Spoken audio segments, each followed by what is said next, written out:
The operating room went dead silent, not from focus, but from fear. A secure military line cut through the chaos, demanding a nurse by rank and name. "Who the hell is Lieutenant Reyes?" someone whispered, right before everything changed. Dr. Victor Hale had spent the last 6 months making sure Hannah Reyes knew her place. Small degree, small voice, small future. He'd corrected her in front of patients, dismissed her observations during rounds, and reminded her, daily, that nurses didn't question doctors. But now, with blood pooling on the floor and helicopters circling overhead, the Pentagon wasn't asking for him. They were asking for her. And when she stepped forward, the man who'd spent half a year breaking her down realized he didn't know her at all. If you want to see how the person they underestimated became the only one who could save them, stay until the end. Drop a comment with your city so I can see how far this story travels. And if you've ever been underestimated, you'll want to watch what happens next. Hannah Reyes clocked in at Ridgeview Medical Center the same way she had for 8 months. Early, efficient, invisible. She swiped her badge at 6:47 a.m., 3 minutes before her shift technically started, because being on time wasn't enough when you were trying to prove you belonged.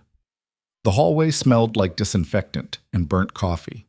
Someone had left a half-eaten donut on the nurse's station counter. The whiteboard still had yesterday's assignment scrawled in blue marker, names crossed out and rewritten in a hurry. Hannah pulled her hair back into a tight bun, checked her pockets, penlight, trauma shears, alcohol swabs, and headed toward the ICU. "Morning, Reyes." She glanced up. That was nurse practitioner Carly Brennan, leaning against the medication cart with a tablet in one hand and an energy drink in the other. Carly had been at Ridgeview for 6 years. She knew every attending by first name, every supply closet shortcut, every unspoken rule. "Morning," Hannah said. "You're on Hale's service today." Hannah's stomach tightened, but she kept her face neutral. "Yeah, I saw the roster." Carly gave her a look, half sympathy, half warning. "Good luck." Hannah didn't respond. She didn't need to. Everyone knew what it meant to be assigned to Dr. Victor Hale. He was Ridgeview's star cardiothoracic surgeon. Brilliant, by all accounts. Published in every journal that mattered. Invited to conferences in Geneva and Tokyo. Patients flew in from 3 states over just to have him open their chest. He was also the kind of man who believed respect was something you earned by title, not behavior. And Hannah, with her associate degree from a state college and 8 months of experience, hadn't earned anything in his eyes. She found him in the pre-op wing, reviewing scans with a resident who looked like he hadn't slept in 2 days. The resident nodded along, scribbling notes, while Hale pointed at the screen with one finger, his voice low and precise. "You see this? Calcification around the valve. We're not just replacing it, we're cleaning out years of damage. If you rush, you tear the tissue. If you hesitate, you lose time. Precision isn't optional." The resident nodded again. "Yes, Dr. Hale." Hale straightened, glanced at his watch, then noticed Hannah standing by the door. "Nurse Reyes." "Morning, doctor." He didn't return his greeting. "We've got a valve replacement at 8. Patient's already prepped. I need you on circulation monitoring. Don't touch anything unless I tell you to." "Understood." He turned back to the resident, already moving on. Hannah stepped into the hallway and exhaled slowly. It was going to be one of those days. The surgery went smoothly. Hale worked with the kind of confidence that came from having done the same procedure 200 times. His hands moved without hesitation, every cut deliberate, every suture placed with mechanical accuracy. Hannah monitored the bypass machine, watched the numbers, adjusted flow rates when needed. She didn't speak unless spoken to. That was the rule. But halfway through, something caught her eye. The patient's arterial pressure had dropped, just a tick, barely noticeable, but enough to make her glance at the monitor twice. Then it dropped again. She leaned forward slightly, checked the IV line. Flow was fine, no kinks, no air bubbles, but the pressure kept falling. "Doctor," she said quietly. Hale didn't look up. "What?" "Arterial pressure's dropping. Systolic's at 92. "I can see the monitor, Nurse Reyes." I think we might need to increase the—" "I didn't ask what you think." His voice was calm, but there was an edge to it. "I asked you to monitor, not diagnose." Hannah's jaw tightened. She glanced at the anesthesiologist, who gave her a look that said, "Don't push it." She stepped back. Hale continued working. 30 seconds later, he paused, frowned, and glanced at the monitor himself. "Increase the dopamine drip. 2 micrograms per kilogram per minute." The anesthesiologist adjusted the IV without a word. The pressure stabilized. Hale didn't acknowledge her, didn't say she was right, just kept working. Hannah stared at the monitor and said nothing. After the surgery, she charted in silence while Hale debriefed the resident in the hallway. She could hear his voice through the door, steady, controlled, explaining the procedure step by step like he was narrating a textbook. When he finished, he walked back into the room, pulled off his gloves, and tossed them into the bin. "Nurse Reyes." She looked up. "Next time if you have a concern, you bring it to me before the procedure, not during."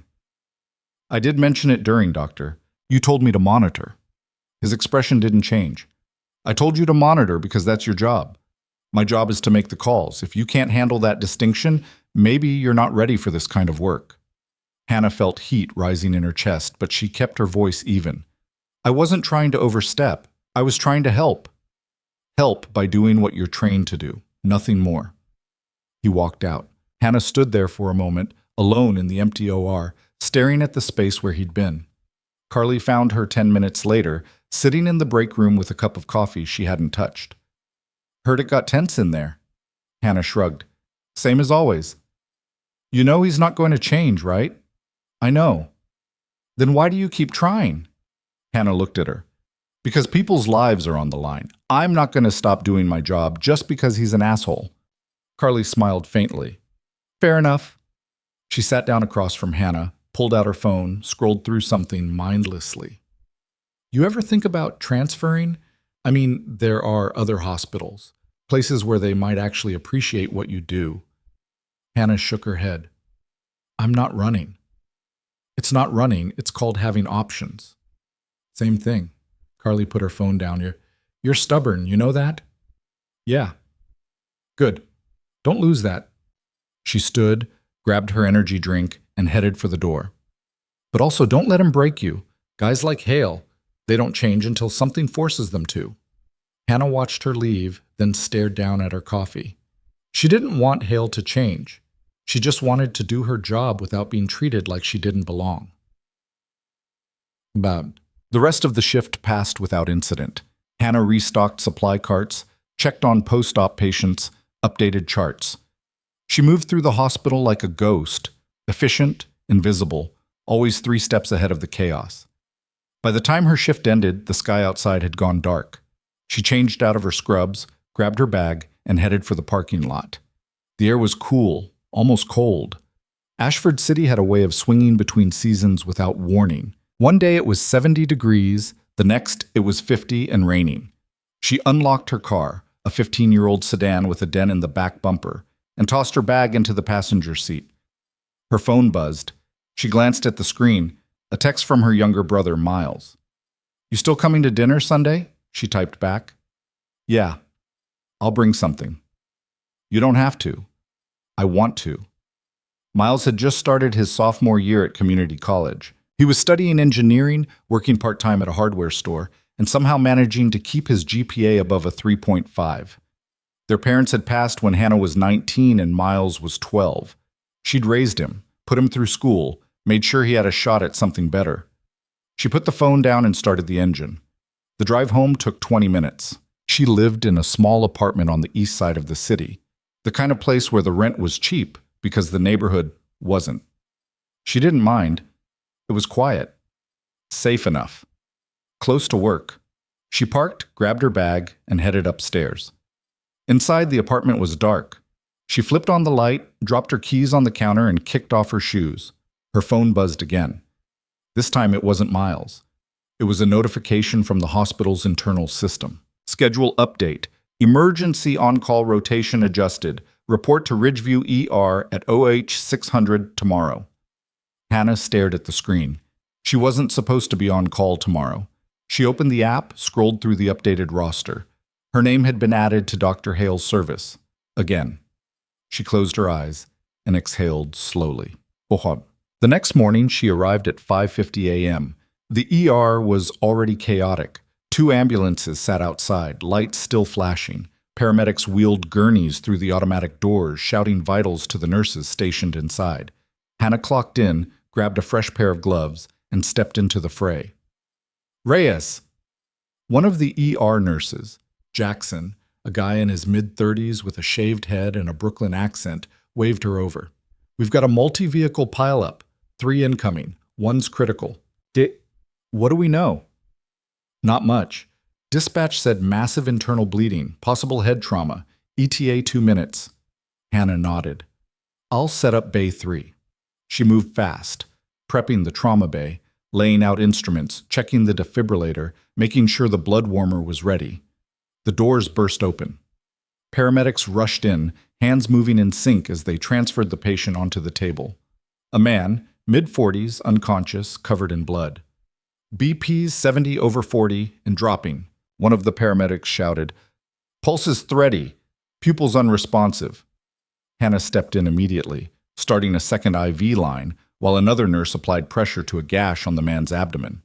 Dr. Hale appeared in the doorway, still pulling on his gloves. What do we have? Multi-vehicle trauma, Hannah said without looking up. Massive blood loss, likely internal bleeding, BP's critical. Hale moved to the head of the table, checked the airway, then glanced at the monitor. Get me 2 units of O-neg now. Hannah was already moving. They worked in controlled chaos, intubation, chest compressions, blood transfusion. Hale called out orders in rapid succession, and the team responded without hesitation. But the patient wasn't stabilizing. BP's still dropping, Jackson said. 60/30. Hale frowned. Increase the fluids. Push another unit. Hannah glanced at the monitor, then at the patient's abdomen. Something wasn't right. Doctor, I think there's a bleeder we're missing. Hale didn't look up. We're already transfusing. I know, but the pressure's not responding. If there's a severed artery, I'm aware of the possibilities, Nurse Reyes. Then we need to open him up. This time Hale did look at her. His expression was cold. We're not cracking a chest in the ER without confirmation. We don't have time for confirmation. He's going to code. That's not your call. Hannah's hands stilled. Around them, the room seemed to slow. The other nurses glanced between her and Hale, waiting, and then the monitor flatlined. He's coding, Jackson shouted. Hale swore under his breath and grabbed the paddles. Charging to 200, clear! The patient's body jerked. Nothing. Again, clear! Another jolt. Still nothing. Hannah stepped forward. Doctor, we need to... I said clear. She stepped back, her hands shaking, not from fear, but from frustration. Hale shocked the patient a 3rd time. The monitor beeped. A weak rhythm appeared. We've got a pulse, Jackson said. Faint, but it's there.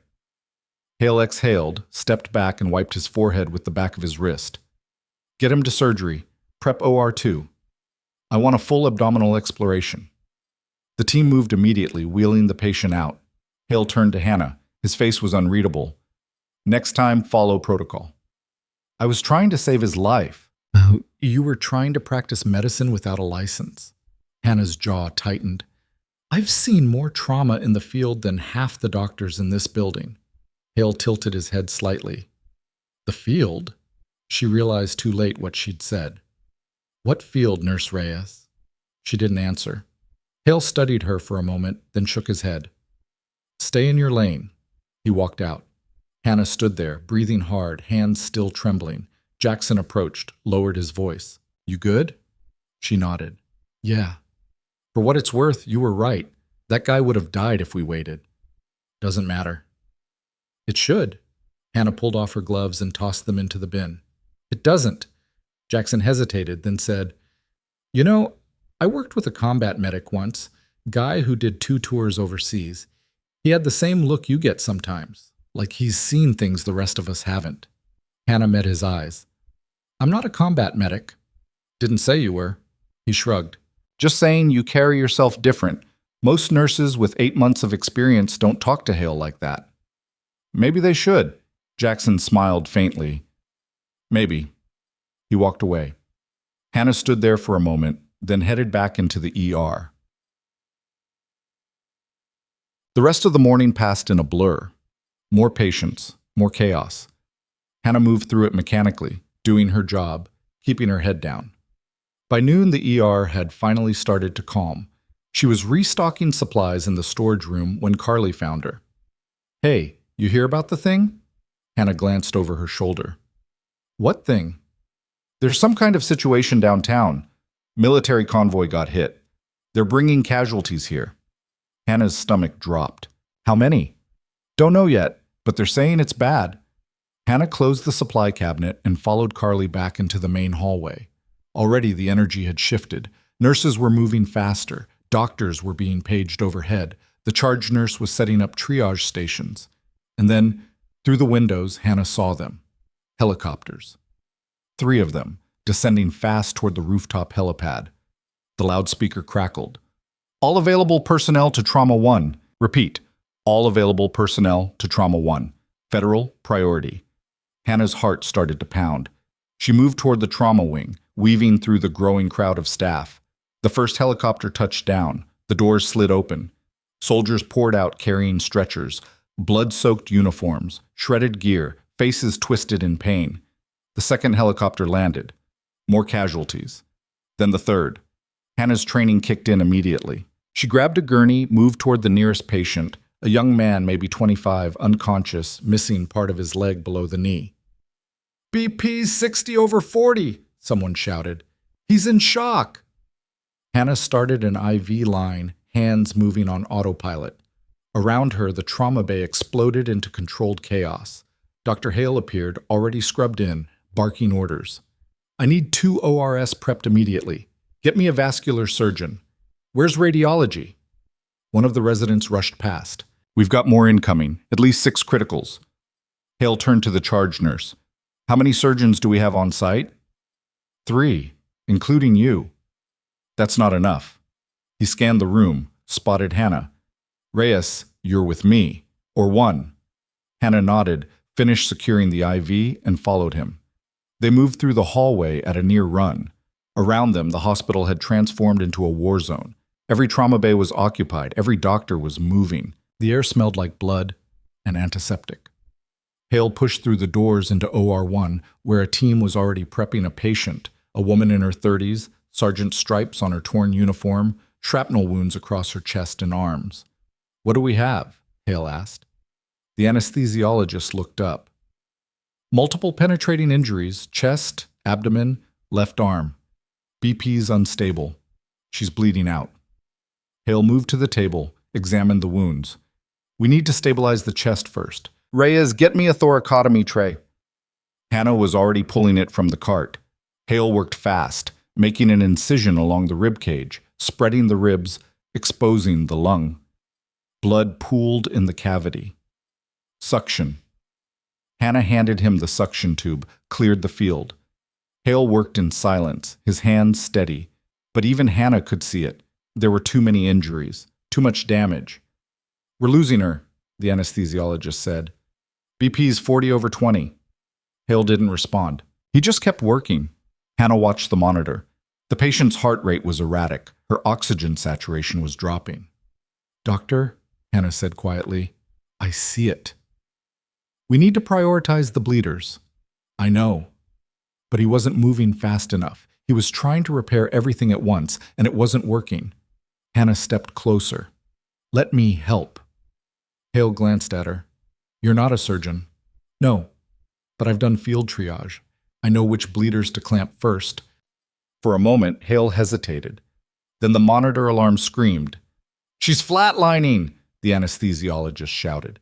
Hale swore, grabbed the internal defibrillator paddles. "Charging! Clear!" He shocked the heart directly. Nothing. Again. Still nothing. Hannah's hands moved before she could think. She reached into the chest cavity, found the largest bleeder, a torn intercostal artery, and clamped it with her fingers. "Here," she said, "clamp this. Now."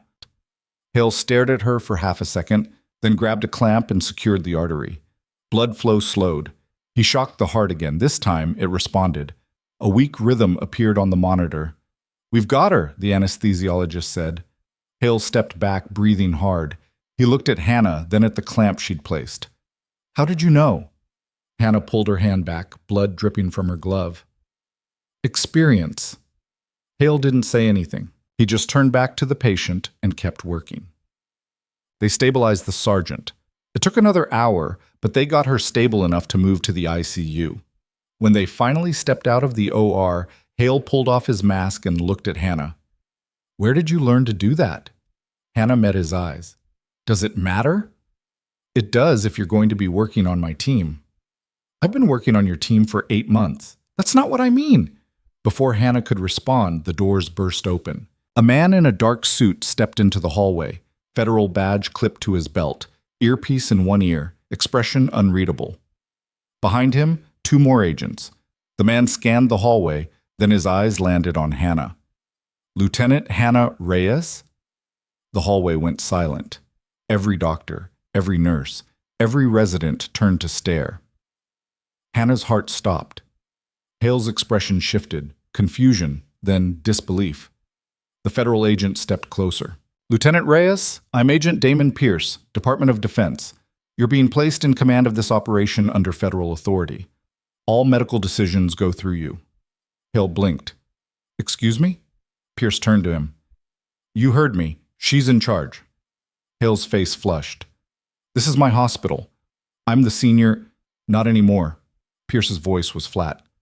"You'll follow Lieutenant Reyes' directives. All of you will." He pulled out a tablet, swiped the screen, and handed it to Hannah. "Patient manifests. Injuries. Priority assignments. You've got 14 critical cases. Pentagon wants a status report in 2 hours." Hannah took the tablet, her hands steady now. She looked at the screen. Names, ranks, injuries. She recognized the format immediately, field triage protocol, the same system she'd used overseas. She looked up at the room full of doctors and nurses staring at her. Hale stood frozen, his mouth slightly open. Carly was leaning against the wall, eyes wide. Jackson had stopped mid-step, holding a tray of supplies. And for the first time in 8 months, Hannah didn't hesitate. "Listen up," she said. Her voice was calm, clear, and absolute. "We've got 14 soldiers, 6 of them critical. I need OR 1 and 2 prepped immediately. Dr. Hale, you're taking the abdominal bleeder in Bay 4. Jackson, get me a crash cart to Bay 2. Carly, I need blood typed and crossed for all 14. Start with O-neg for the criticals." No one moved. Hannah's eyes narrowed. Now. The room exploded into motion. Hale stood there, frozen, staring at her. Hannah met his gaze. "You have a problem, doctor?" He opened his mouth, closed it, then shook his head. "No." "Good. Then get to work." He turned and walked toward OR 1. Hannah looked back at the tablet, scanned the next patient on the list, and moved. Pierce fell into step beside her. "The Pentagon requested you specifically." "Why?" "Because you've done this before. And because when the convoy was hit, the commanding officer radioed your name." Hannah stopped walking. "Who was the CO?" Pierce glanced at his tablet. "Colonel Marcus Tennant." Hannah's breath caught. She knew that name. She'd served under him, saved his life twice. He'd been the one who'd recommended her for officer training. "Is he alive?" she asked. Pierce nodded. "Barely. He's in Bay 6. Shrapnel to the chest, collapsed lung, possible spinal injury." Hannah's jaw tightened. "I need to see him." "After you stabilize the others." "Now." Pierce studied her for a moment, then nodded. 5 minutes. Hannah handed the tablet to Carly. "Start triage. I'll be right back." She didn't wait for a response. She just moved. Bay 6 was at the end of the hall. 2 MPs stood guard outside. They stepped aside when they saw Pierce's badge. Inside, Colonel Tennant lay on a gurney, unconscious, intubated, covered in bandages. His chest rose and fell with the ventilator. Hannah stepped closer, her hands trembling. She'd seen him last 3 years ago, in a dusty field hospital outside Kandahar. He'd been strong then, unshakable, the kind of officer who led from the front. Now he looked broken. She reached out, touched his hand. "I've got you, sir," she whispered. "Just like you had me." Pierce cleared his throat. "Lieutenant." Hannah straightened, wiped her eyes, and turned. "Let's get to work." Womp. The next 6 hours were a blur. Hannah moved through the trauma wing like a machine, assessing, prioritizing, directing. Every decision was made in seconds. Every order was executed without question. Dr. Hale operated on the abdominal bleeder in Bay 4. Hannah had predicted a severed mesenteric artery. She was right. Hale clamped it, sutured it, and saved the patient's life. In OR 2, a vascular surgeon worked on a soldier with a shredded femoral artery. Hannah had already typed and crossed 6 units of blood. The patient survived. In Bay 3, a specialist with a traumatic brain injury. Hannah ordered an immediate CT, then a craniotomy. The neurosurgeon on call protested, said it was too risky. Hannah overruled him. If we don't relieve the pressure, he's brain dead in 20 minutes. Operate. The neurosurgeon operated. The patient lived. By midnight, all 14 soldiers were either stable or in surgery. Hannah stood in the hallway, staring at the updated patient board. Every name had a status. Every status was green or yellow. None were red. Pierce approached. Pentagon's impressed. Hannah didn't look at him. How's Tennant? Still critical, but your team got him stabilized. He's not out of the woods. No, but he's alive because of you. Hannah finally turned to face him. Why didn't you tell anyone I was coming? Pierce shrugged. We didn't know you were here. Tennant requested you by name. We ran the search, found you listed as staff at Ridgeview. Figured we'd make the introduction in person. You could have warned me. Would it have changed anything? Hannah thought about that. No. Pierce smiled faintly. That's what I thought. He handed her a card. Pentagon wants a full debrief.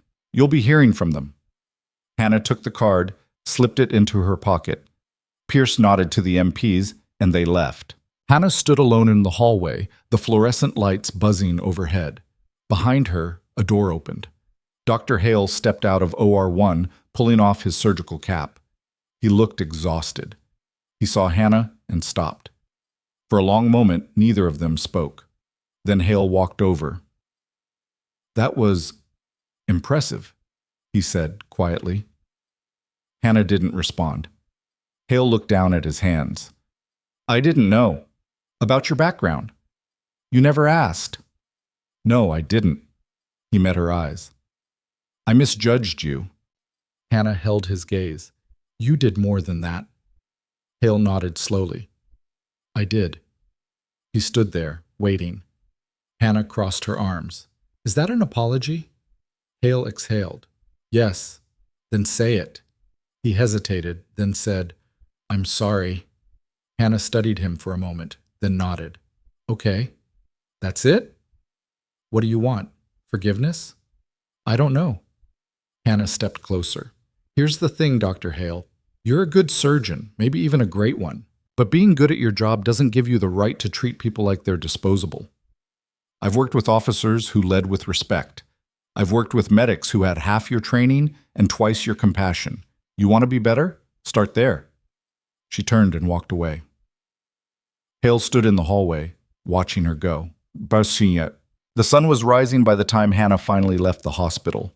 She walked through the parking lot, exhausted, her scrubs still stained with blood. Her phone buzzed.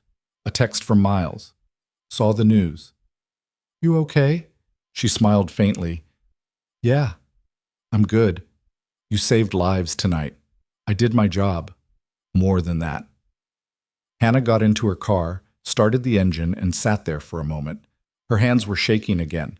Not from fear, from adrenaline finally wearing off. She closed her eyes and exhaled. Somewhere inside the hospital, Colonel Tennant was fighting for his life. Somewhere, Dr. Hale was probably staring at a wall, rethinking everything. And somewhere, 14 soldiers were breathing because she'd been there. Hannah opened her eyes, put the car in gear, and drove home. Because tomorrow, she'd do it all over again. And the people who'd underestimated her, they'd never make that mistake twice. She didn't sleep. Hannah sat on the edge of her bed, still in her scrubs, staring at the wall. The apartment was quiet except for the hum of the refrigerator and the distant sound of traffic outside. Her hands had stopped shaking, but her mind hadn't stopped replaying the last 12 hours. 14 soldiers, 6 critical, all alive. Colonel Tennant still fighting. Dr. Hale finally silent.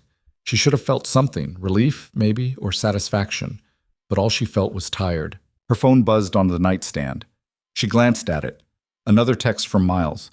Seriously? Are you okay? She picked up the phone, typed back. I'm fine. Just tired. The news is calling you a hero. Hannah frowned.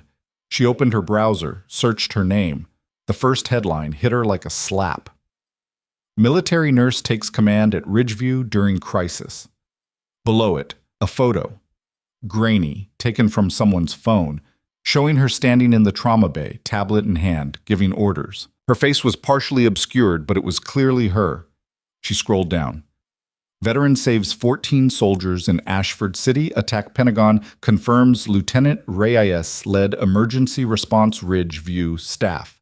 We didn't know she was military. Hannah closed the browser and tossed the phone onto the bed. She stood, walked to the bathroom, turned on the shower.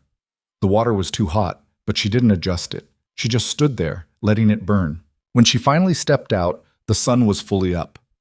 She changed into clean clothes, grabbed her keys, and drove back to the hospital, because Colonel Tennant was still there, and she wasn't leaving until he was out of danger. The hospital looked different in daylight. News vans lined the street outside. Reporters crowded the main entrance, cameras ready, microphones extended. Security guards stood at the doors, keeping them back.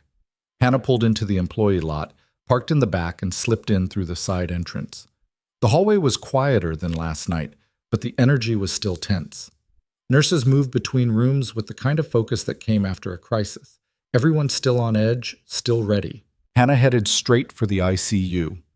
Colonel Tennant was in a private room at the end of the hall, 2 MPs still stationed outside. They nodded as she approached. She pushed the door open. Inside, Tennant lay motionless, intubated, monitors beeping steadily. His chest rose and fell with the ventilator. His face was pale, bruised, barely recognizable. Hannah pulled a chair up beside the bed and sat down. She didn't say anything. She just watched the monitors, checked the IV lines, made sure everything was running smoothly. A nurse came in a few minutes later, young, maybe mid-20s, holding a chart. Lieutenant Reyes? Hannah glanced up. Yeah. I'm supposed to update you on his condition. Go ahead. The nurse checked the chart. Vitals are stable. Oxygen saturation is holding at 94%. We've got him on broad-spectrum antibiotics for potential infection. The neurosurgeon reviewed the scans this morning. No new bleeding, no signs of increased intracranial pressure. What about the spinal injury? Still unclear. We won't know the extent until he's conscious and we can run more tests. Hannah nodded. When's the next CT scheduled? This afternoon.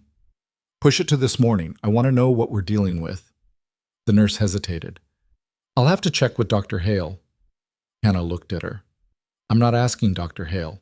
I'm telling you. Push the CT. The nurse blinked, then nodded. Yes, ma'am. She left. Hannah turned back to Tennant, reached out, and touched his hand. You're going to make it, sir, she said quietly. Just like always. By mid-morning, the hospital was swarming, not just with staff, but with federal agents, military liaisons, and what looked like half the Pentagon's logistics team. They'd set up a temporary command post in one of the conference rooms, coordinating follow-up care for the soldiers, processing medical records, and fielding calls from Washington. Hannah stayed out of their way. She wasn't interested in politics or publicity. She just wanted to make sure her patients were stable. But the hospital administration had other ideas. She was walking past the nurses' station when a woman in a tailored suit intercepted her. Lieutenant Reyes? Hannah stopped. Yeah. The woman extended a hand. I'm Elena Marsh, VP of Communications for Ridgeview Medical. I was hoping we could talk. Hannah didn't shake her hand. About what? Marsh smiled, but it didn't reach her eyes. About last night. The media is very interested in your story. We'd like to arrange a press conference. No. Marsh blinked. I'm sorry? I said no, I'm not doing a press conference. Lieutenant, I understand you're modest, but this is an incredible opportunity. For you, for the hospital. I don't care about opportunities. I care about my patients. Marsh's smile tightened. Of course. But you have to understand this kind of exposure is invaluable. It reflects well on Ridgeview, on our staff, on your bottom line, Hannah finished. Marsh's expression hardened. That's not what I said. But it's what you meant. Hannah stepped past her and kept walking. Marsh called after her. We're going to release a statement either way. It would be better if you were part of it. Hannah didn't turn around. Do whatever you want. She disappeared around the corner. Jackson was waiting by the supply closet, arms crossed, grinning. You just told the VP of Communications to go to hell. I told her to do her job without me. Same thing. He fell into step beside her. You know she's going to make your life difficult now, right? Hannah shrugged. She can try. They walked in silence for a moment, then Jackson said, For what it's worth, I think you're handling this the right way. All this attention, it's garbage. You did what needed doing. That should be the end of it. It won't be. I know, but it should be. Hannah stopped outside the trauma bay, glanced through the window. 2 of the soldiers from last night were inside, awake now, talking to a physical therapist. One of them laughed at something, then winced and grabbed his side. They're going to be okay, Jackson said. Hannah nodded. Most of them. Most is better than none. She looked at him. You ever lose someone? Jackson's expression shifted. Yeah, more than once. How do you deal with it? I don't, I just keep moving. He paused. You thinking about the kid? Hannah didn't answer. Jackson put a hand on her shoulder. You did everything you could. Sometimes that's not enough. But it's all we've got. Hannah nodded slowly, then walked away. Well, Carly found her in the break room an hour later, sitting alone with a cup of coffee. You're officially famous, Carly said, dropping into the chair across from her. Hannah didn't look up. Great. I'm serious. You're all over the news. Twitter's blowing up. Someone started a hashtag. I don't want to know. Carly leaned back, studied her. You okay? I'm fine. You don't look fine. Hannah finally met her eyes. I didn't ask for this. I know. I just wanted to do my job. Carly nodded slowly. And you did. Better than anyone else could have. Hannah looked back down at her coffee. Doesn't feel like it. Why not? Because Tennant's still unconscious. Because half those soldiers are going to need months of recovery. Because I couldn't save everyone. Carly frowned. Who didn't you save? Hannah hesitated. There was a kid, 19, shrapnel to the neck. By the time they got him to me, he'd already lost too much blood. I couldn't... Her voice cracked. Carly reached across the table, put her hand on Hannah's. That wasn't your fault. I know. Do you? Hannah pulled her hand back. I don't want to talk about it. Carly watched her for a moment, then nodded. Okay. They sat in silence. Then Carly said, Hale's looking for you, by the way. Hannah's head snapped up. Why? Don't know, but he's been asking around. Hannah stood. Where is he? Last I saw, he was in his office. Hannah left the break room and headed down the hall. Hale's office was on the 3rd floor, tucked away in a quiet corner. The door was half open. Hannah knocked once, then pushed it open. Hale sat behind his desk, staring at his computer screen. He looked up when she walked in. Nurse Reyes. You wanted to see me? Hale leaned back in his chair. Close the door. Hannah hesitated, then did. Hale gestured to the chair across from him. Sit. She didn't. What do you want? Hale studied her for a moment, then sighed. I owe you more than an apology. You already apologized. I know, but I don't think you understand what I'm trying to say. Hannah crossed her arms. Then say it. Hale stood, walked to the window, looked out at the parking lot below. I've been a surgeon for 20 years. I've trained residents, published papers, spoken at conferences. I thought I knew what it meant to be good at this job. He turned to face her. And then I watched you work last night, and I realized I don't know anything. Hannah didn't respond. Hale continued. You made decisions in seconds that I would have spent minutes debating. You saw injuries I missed. You prioritized patients with a precision I've never seen outside of a textbook. And you did it all without hesitation. He paused. Where did you learn that? Hannah met his eyes. Afghanistan, Iraq, Syria, wherever they sent me. Hale nodded slowly. How long were you deployed? 6 years? And you came back to this? I came back to finish what I started. Hale frowned.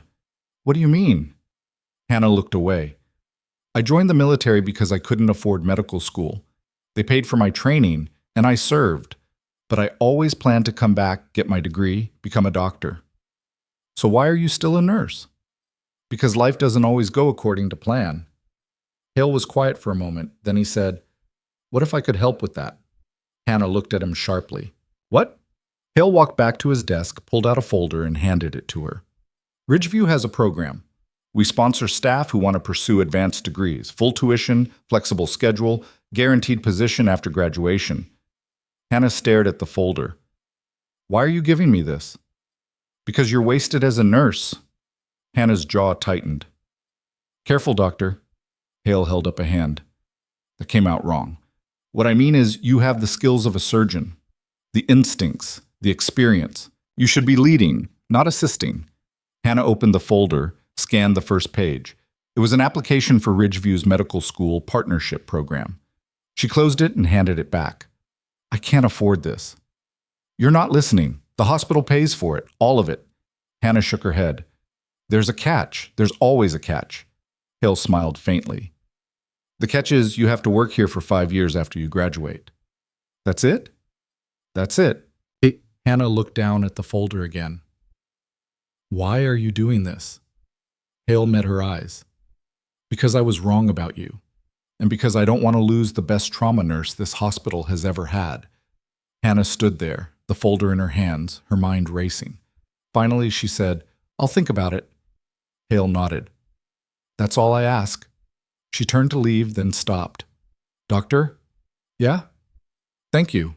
Hale smiled. "Don't thank me yet. Medical school's brutal." Hannah almost smiled. "I've been through worse." She walked out. The rest of the day passed in a strange haze. Hannah checked on her patients, updated charts, fielded questions from the federal team. Every time she walked through the hallway, people stared. Some nodded, some whispered. A few even stopped to thank her. She hated it. One of the soldiers, a sergeant named Daniels, 32, shrapnel wounds to the chest and arms, grabbed her hand as she walked past his room. "Lieutenant?" Hannah stopped. "You need something, Sergeant?"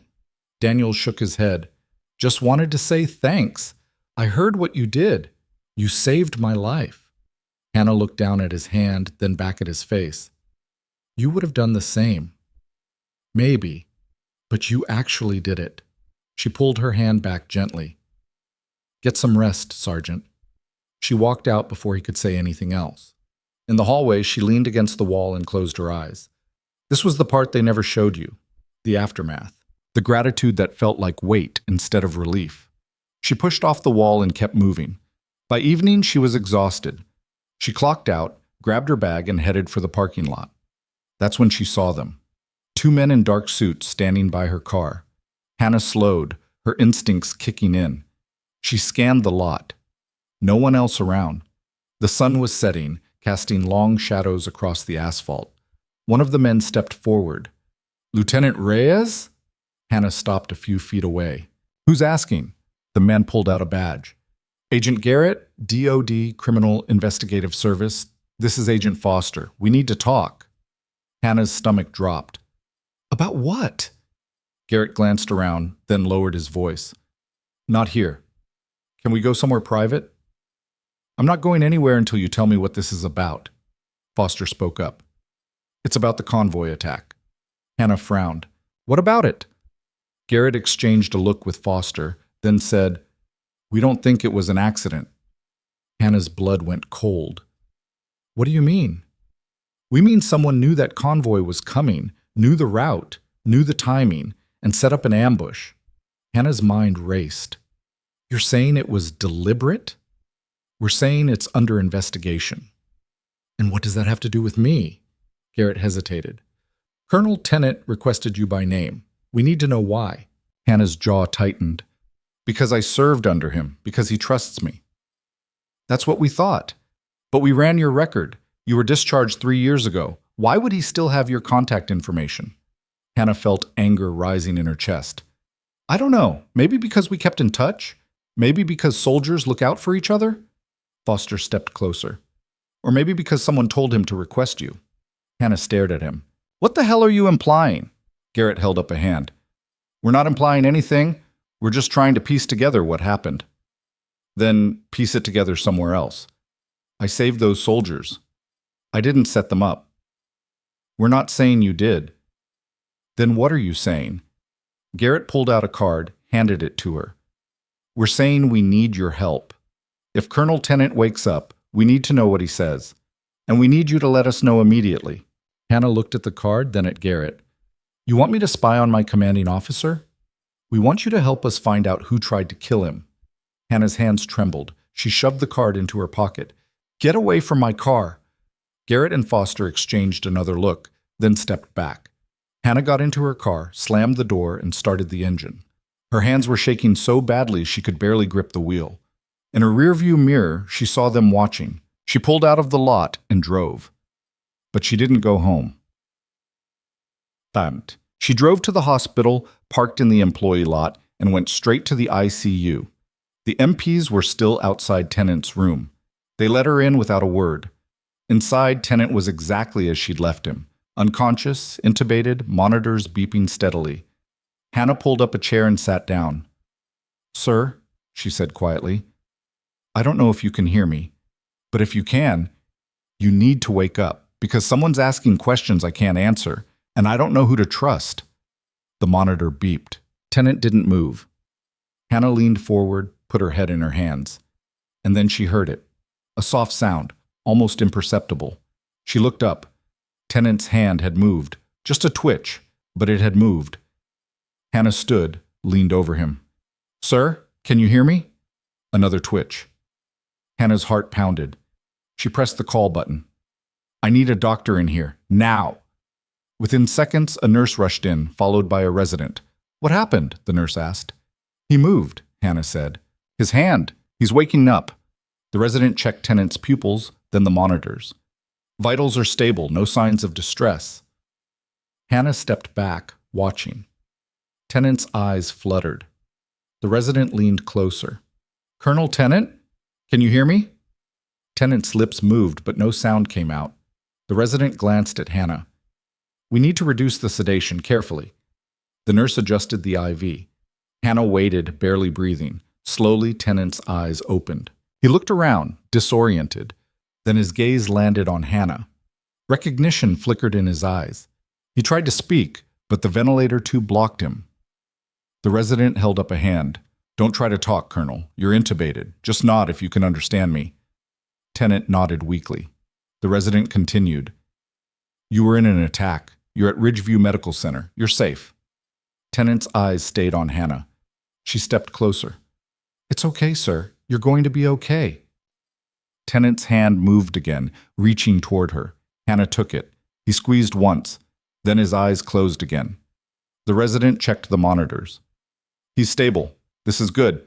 He's fighting his way back. Hannah didn't let go of Tennant's hand. When can we extubate him? Not yet. We need to make sure his lungs can handle it. Maybe tomorrow. Hannah nodded. The resident and nurse left. Hannah stood there, holding Tennant's hand, staring at his face. What happened out there, sir? She whispered. Who did this to you? Tennant didn't answer. But somewhere in the back of her mind, Hannah knew. This wasn't over. Not by a long shot. She stayed with Tennant until the night shift came on. The nurses knew her by now. They didn't ask questions. They just let her sit there. Around 9 p.m., her phone buzzed. She pulled it out, expecting another text from Miles. But it wasn't Miles. Unknown number. She stared at the screen for a moment, then stepped into the hallway and answered. Hello? A distorted voice came through the line, mechanical, processed. Lieutenant Reyes. Hannah's grip tightened on the phone. Who is this? Someone who knows what you did. What are you talking about? You saved 14 soldiers last night. That's impressive. But you made a mistake. Hannah's pulse quickened. What mistake? You kept Tennant alive. The line went dead. Hannah stared at the phone, her hands shaking. Then she looked back at Tennant's room. The MPs were still there, still standing guard. But suddenly she wasn't sure if they were there to protect him or to make sure he didn't talk. She walked back into the room, closed the door, and pulled up a chair beside his bed. I don't know who's after you, sir, she said quietly, but I'm not letting them finish the job. She pulled out her phone, scrolled through her contacts, and found the one she needed. Agent Garrett. She stared at the number for a long moment, then she put the phone away. Because if someone inside the military wanted Tennant dead, calling the DoD wasn't going to help. She needed to figure this out herself. The next morning, Tennant was extubated. Hannah was there when they pulled the tube. She watched as he coughed, gasped, and finally took his first unassisted breath in 2 days. The resident checked his vitals. "How are you feeling, Colonel?" Tennant's voice was rough, barely audible. "Like hell," the resident smiled. "That's normal. You've been through a lot." Tennant's eyes found Hannah. "You." Hannah stepped closer. "Yes, sir?" "You were there, at the convoy." Hannah shook her head. "No, sir, I was here, at the hospital." Tennant frowned, confused. "Then how—" "You requested me, sir, by name. The Pentagon sent me in to lead the response." Tennant's expression shifted. "I didn't—" He stopped, winced, grabbed his chest. The resident stepped forward. "Colonel, you need to rest." "No." Tennant's voice was stronger now. "I didn't request anyone. I was unconscious before we even got here." Hannah's blood went cold. "What?" Tennant looked at her. "Someone used my name, but it wasn't me." The resident glanced between them. "I don't understand." Hannah did. Someone had known the convoy was going to be hit. Someone had known Tennant would be injured, and someone had made sure Hannah was called in. But why? Tennant grabbed her wrist. "Reyes, listen to me. You need to be careful." "Of what?" "I don't know, but something's wrong. The attack, it wasn't random. They knew where we'd be. They knew our route. Someone set us up." Hannah's mind raced. "Who?" "I don't know, but whoever it was, they're not done." The resident tried to intervene. "Colonel, you need to calm down." Tennant ignored him. "Reyes, promise me, you'll watch your back." Hannah nodded. "I will, sir." Tennant released her wrist and fell back against the pillow, exhausted. The resident looked at Hannah. "I think you should go." Hannah didn't argue. She walked out of the room, her mind spinning. In the hallway, she leaned against the wall and tried to think. Someone had used Tennant's name to call her in. Someone had orchestrated the attack. Someone wanted Tennant dead. And now, someone knew she was involved. Her phone buzzed. She pulled it out. Another text. "Unknown number. You should have let him die." Hannah's hands shook. She looked up and down the hallway. Empty. She shoved the phone into her pocket and started walking. She needed answers, and she knew exactly where to start. Agent Garrett's card was still in her pocket. She pulled it out, stared at it for a moment, then dialed the number. He answered on the second ring. "Garrett? It's Reyes." A pause. "Lieutenant, I wasn't expecting to hear from you. I need to talk, in person." "About what?" "Not over the phone." Another pause. "Where are you?" "Ridgeview. Employee parking lot. How fast can you get here?"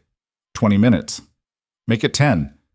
She hung up. Then she walked out of the hospital, through the employee entrance, and into the parking lot. The sun was high now, the air warm. A few cars were scattered across the asphalt, no one around. Hannah leaned against her car and waited. Garrett arrived in 8 minutes. He pulled up in a black sedan, got out, and walked over. "What's this about?" Hannah crossed her arms. Tennant woke up. Garrett's expression didn't change. And he says he didn't request me.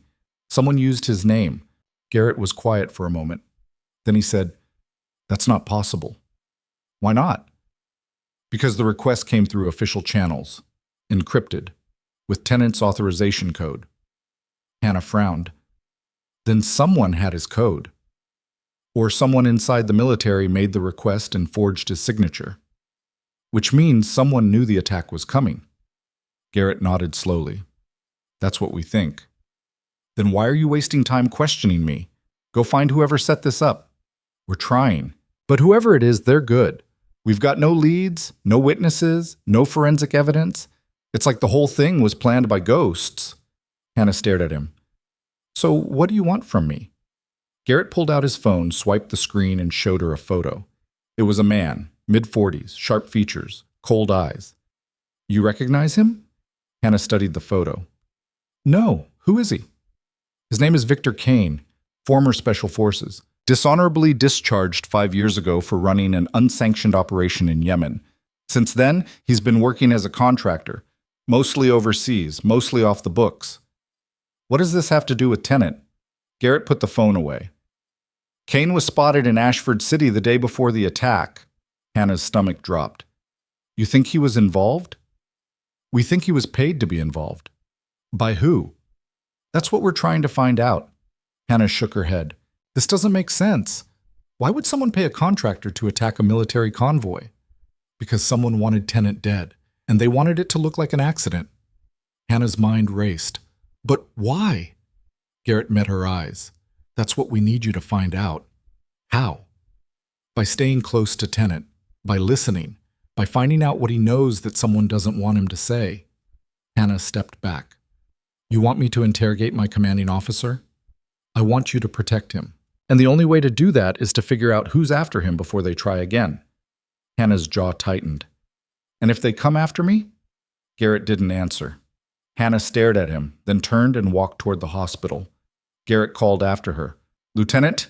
She stopped, didn't turn around. Watch your back. Hannah kept walking.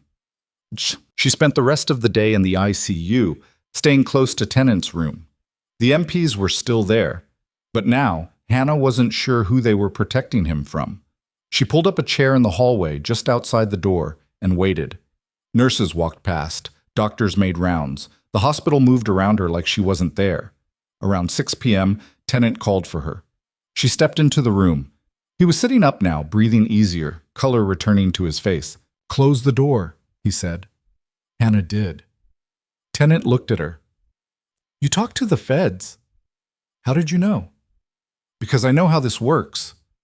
They think I'm a target. They think someone inside set me up, and they're right. Hannah sat down. Who?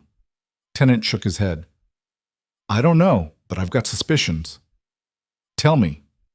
Tennant was quiet for a moment. Then he said, 3 months ago, I was part of a classified operation.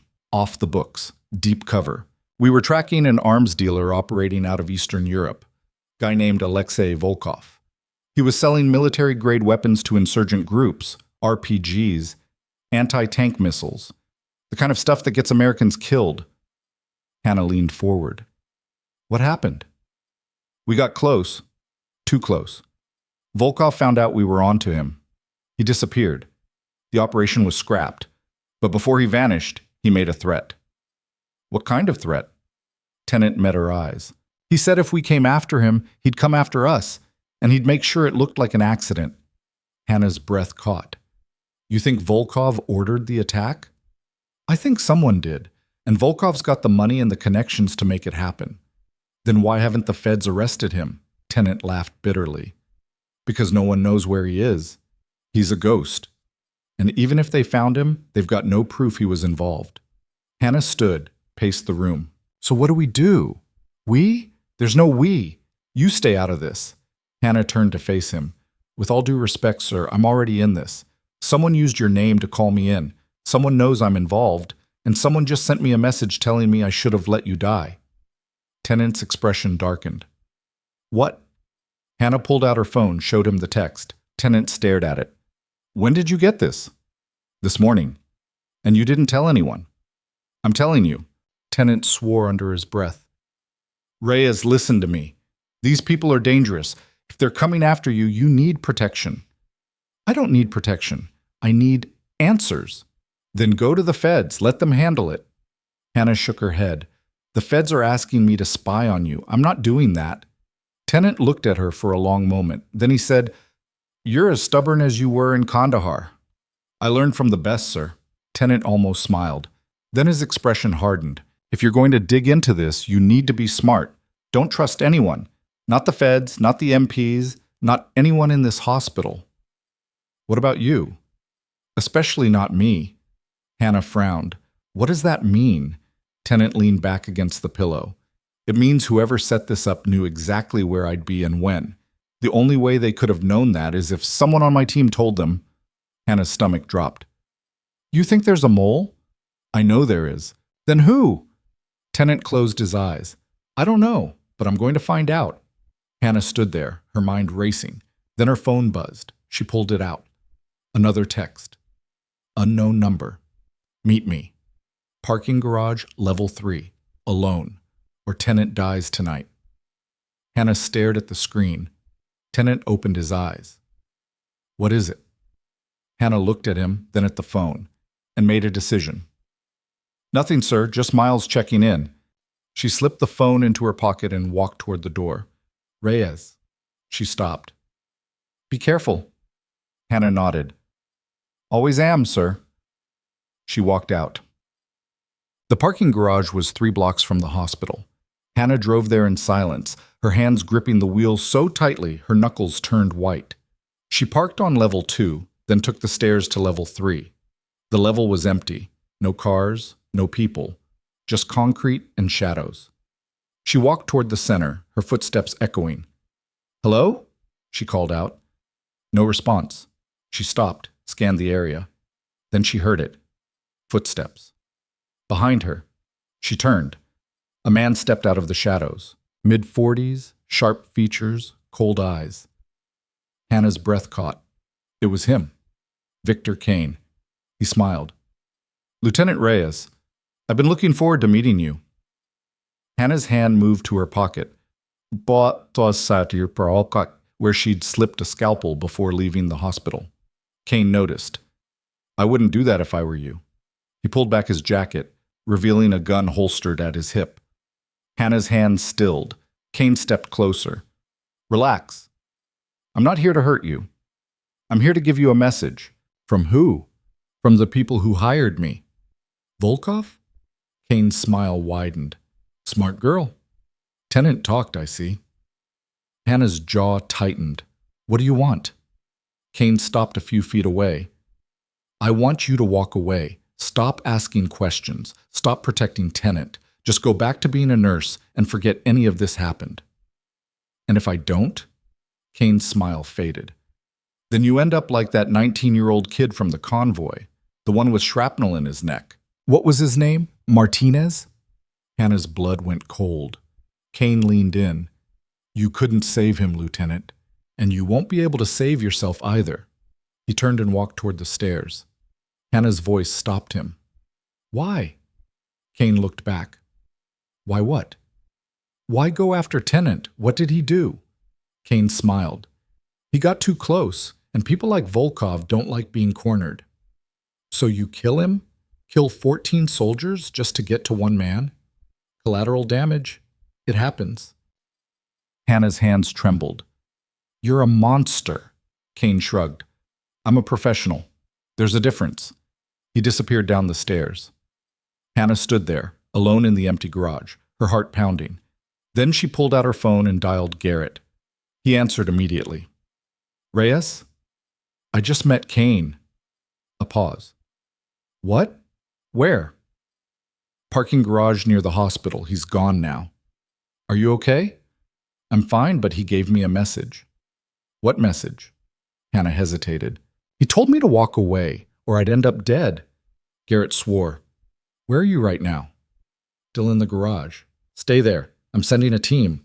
No, I'm going back to the hospital. Lieutenant, Hannah hung up. She walked back to her car, got in, and drove. But she didn't go to the hospital. She went home. Because she needed to think, and she needed to figure out her next move. Her apartment was dark when she got there. She unlocked the door, stepped inside, and flipped on the light. Everything looked normal, but something felt wrong. Hannah froze, her instincts screaming. Then she saw it. A folder. Sitting on her kitchen table. She hadn't left it there. Hannah approached slowly, pulled out the scalpel she'd been carrying, and flipped open the folder. Inside were photos. Photos of her. Leaving the hospital, getting into her car, walking into her apartment, and beneath the photos, a note. Typed. No signature. You have 48 hours. Walk away, or everyone you love pays the price. Hannah's hands shook.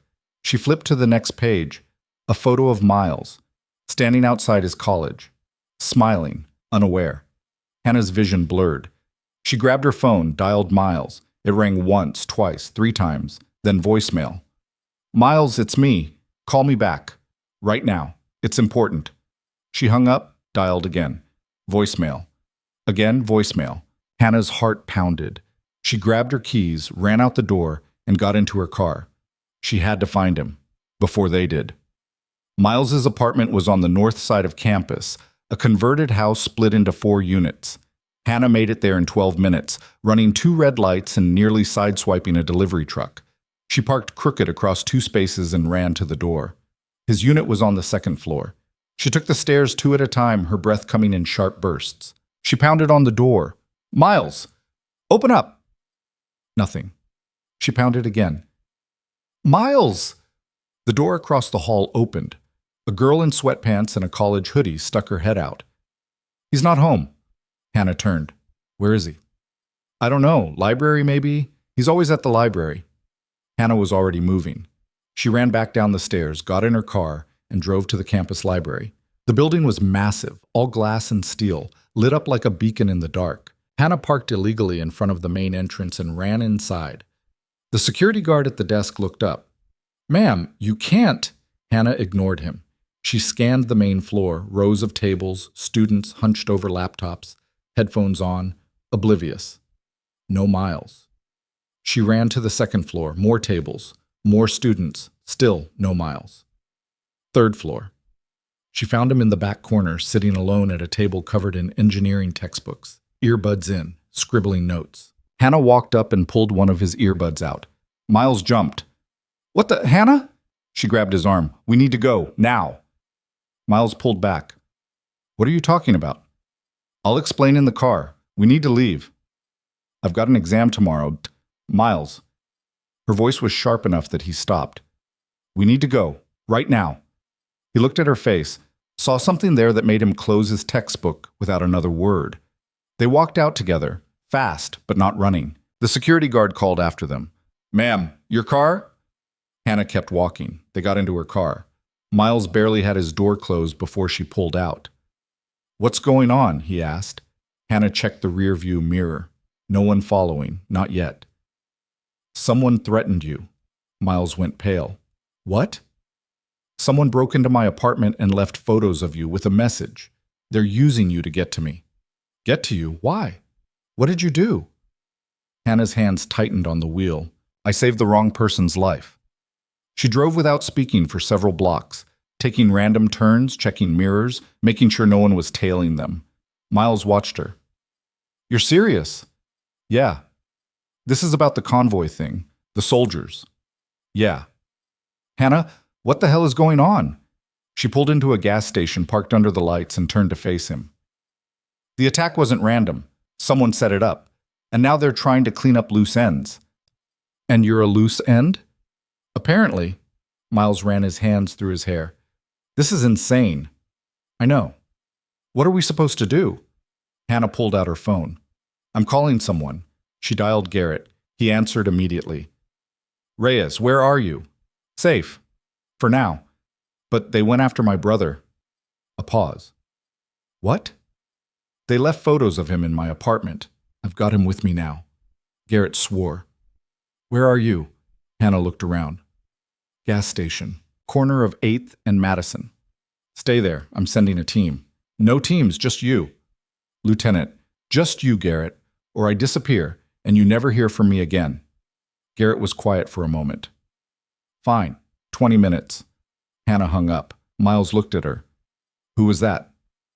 Federal agent. He's investigating the attack. You trust him? Hannah thought about that. I don't trust anyone right now, but he's the closest thing I've got. They sat in silence, waiting. Miles finally said, I'm sorry. Hannah frowned. For what? For whatever you're going through, for being the reason they can get to you. Hannah reached over and put her hand on his shoulder. You're not the reason. They are. And I'm going to make sure they don't touch you. Miles nodded, but he didn't look convinced. Garrett arrived in 18 minutes. He pulled up in the same black sedan, got out, and walked over. Hannah rolled down the window. This him? Garrett asked, nodding at Miles. Yeah. Garrett looked at Miles. You okay, kid? Miles nodded. Garrett turned back to Hannah. We need to move you both. Safe house. Full protection detail. Hannah shook her head. No safe house. I'm not hiding. Then what do you want to do? I want to find Kane, and I want to find out who hired him. Garrett crossed his arms. That's our job. Then do it faster. We're working on it. Not fast enough. They already got into my apartment. They already went after my brother. How long before they try again? Garrett didn't answer. Hannah leaned forward. You said Kane was spotted in Ashford before the attack. Where? Garrett hesitated. Hotel on the waterfront. Checked in under a fake name, but we got him on security footage. Is he still there? We don't know. Hannah put the car in gear. Then let's find out. Wait. Hannah drove off. Garrett ran back to his car and followed. The hotel was called the Harbor View, a mid-range place near the docks. Hannah parked 2 blocks away, in the shadow of a warehouse. Garrett pulled up beside her. He got out, walked over. What are you doing? Hannah opened her door. Going in. The hell you are. Watch me. She started walking. Garrett grabbed her arm. Reyes, this is stupid. If Kane's in there, he's armed, probably expecting us. Hannah pulled her arm free. Then he'll get what he expects. You're not trained for this. Hannah looked at him. I spent 6 years in combat zones. I've been shot at, bombed, and had to perform surgery under fire. Don't tell me what I'm trained for. Garrett stared at her. Then he pulled out his phone. I'm calling for backup. No backup, just us. That's insane. That's the deal. Garrett looked like he wanted to argue, then sighed. Fine, but you stay behind me, and if I tell you to run, you run. Hannah nodded. Deal, Miles called out from the car. What about me? Hannah walked back, handed him her phone. If we're not back in 30 minutes, you call this number. She showed him Garrett's contact. Tell them where we are. Then you drive to the police station, and don't leave until someone you trust comes to get you. Miles took the phone. Hannah, 30 minutes. She turned and walked toward the hotel. Garrett fell into step beside her. They entered through the side entrance, avoiding the front desk. Garrett had pulled up the hotel's reservation system on his phone. Room 412, he said quietly, registered to a Michael Brennan. Credit cards flagged as fraudulent, but it went through. They took the stairs, 4th floor. The hallway was empty, carpeted, dimly lit. Room 412 was at the end. Garrett pulled out his gun, held it low. You armed? Hannah reached into her jacket and pulled out the scalpel. Yeah. Garrett looked at the scalpel, then at her. That's not a gun. It's sharp. That's not the same thing. It'll do. Garrett shook his head but didn't argue. He moved to the door, listened. Silence. He knocked. Housekeeping. No response. He knocked again. Still nothing. Garrett looked at Hannah. We go in fast. I clear left, you stay right. If he's in there, you get down and stay down. Hannah nodded. Garrett pulled out a key card. Hotel Master, courtesy of a DOD warrant he'd secured earlier. He swiped it. Green light. He pushed the door open. The room was empty. Not just empty, cleaned out. No luggage, no personal items. The bed was made, the bathroom spotless. Garrett lowered his gun. He's gone. Hannah stepped inside, looked around. When? Garrett checked the bathroom, opened the closet. Recently. Maid service hasn't been through yet. There's still a towel on the floor. Hannah walked to the window, looked out. View of the docks. Shipping containers stacked like building blocks. Cranes silhouetted against the night sky. She turned back. He knew we were coming. Garrett holstered his gun. Or he never planned to stay. Hannah's phone buzzed in her pocket. She pulled it out. Wait. She'd given her phone to Miles. But this was a different phone. Burner. She didn't recognize it. Then she realized it had been in her jacket pocket. She'd grabbed the wrong jacket this morning. This was her old field jacket, the one she'd worn overseas. The phone kept buzzing. She answered. Hello? A voice she didn't recognize. Male. Professional. Lieutenant Reyes, you've been busy. Hannah's blood went cold. Who is this? Someone who's been watching. You're smart. I'll give you that. But you're also predictable. What do you want? I want you to stop, walk away, go back to your life. I don't have a life to go back to. You made sure of that. The voice laughed. Did I? Or did you do that yourself by refusing to stay in your lane? Hannah's jaw tightened. Where's Kane? Mr. Kane is no longer your concern. Then who are you? I'm the person who decides whether your brother lives or dies. Hannah's breath caught. You touch him. I won't have to. He's sitting in your car right now, 2 blocks from the harbor view, holding your phone like a good boy. All I have to do is make one call. Hannah ran to the window, looked out toward where she'd parked. She couldn't see the car from here.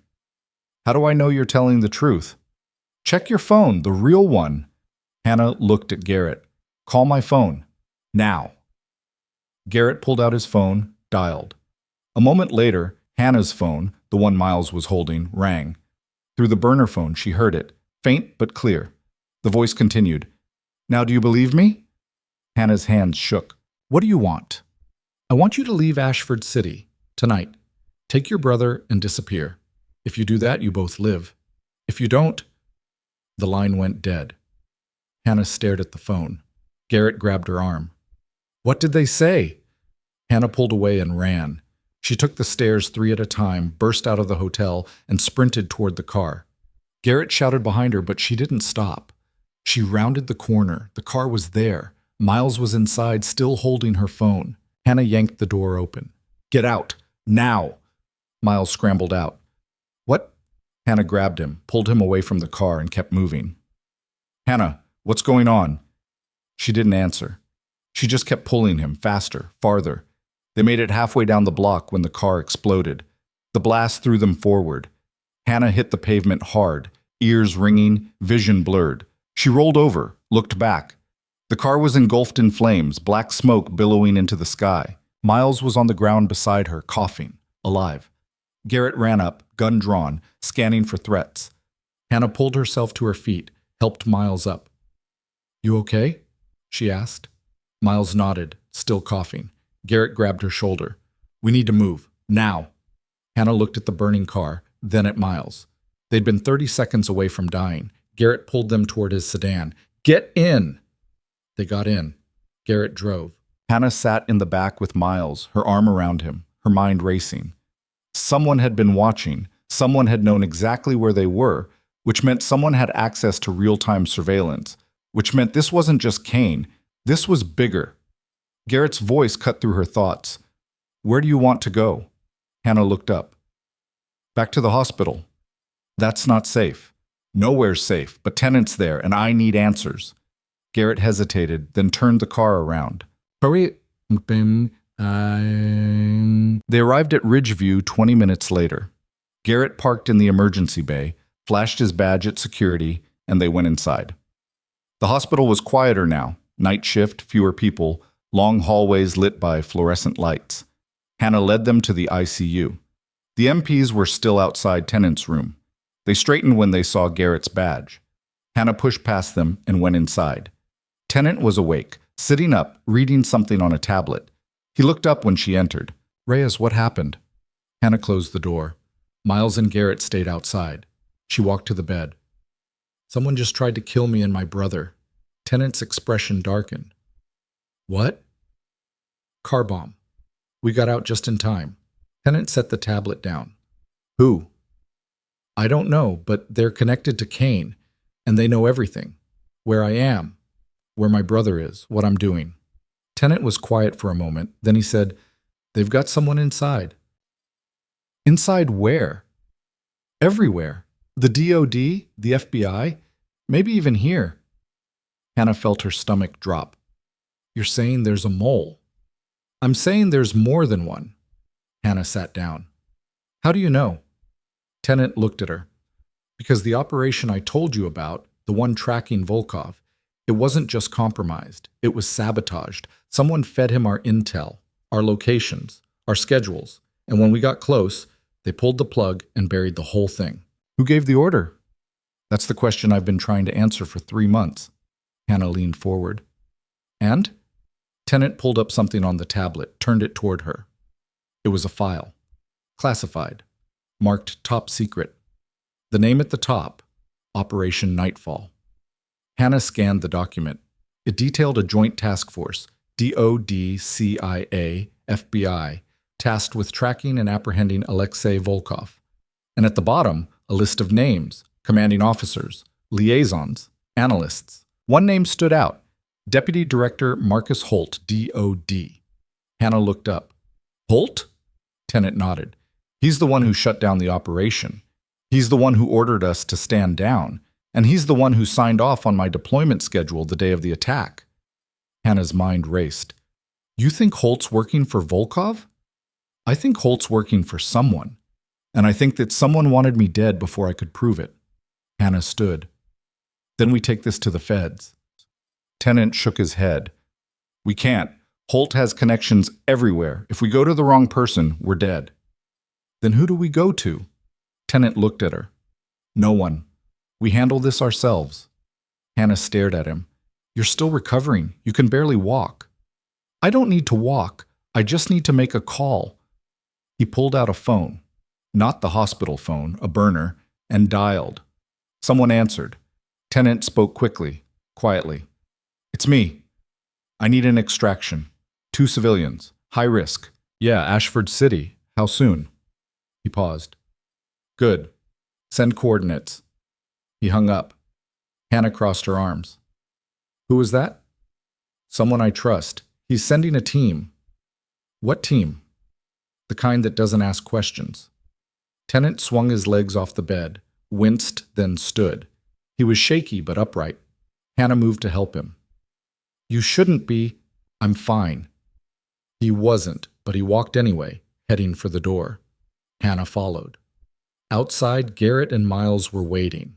Tennant looked at Garrett. You're DOD? Garrett nodded. Criminal Investigative Service. Tennant studied him.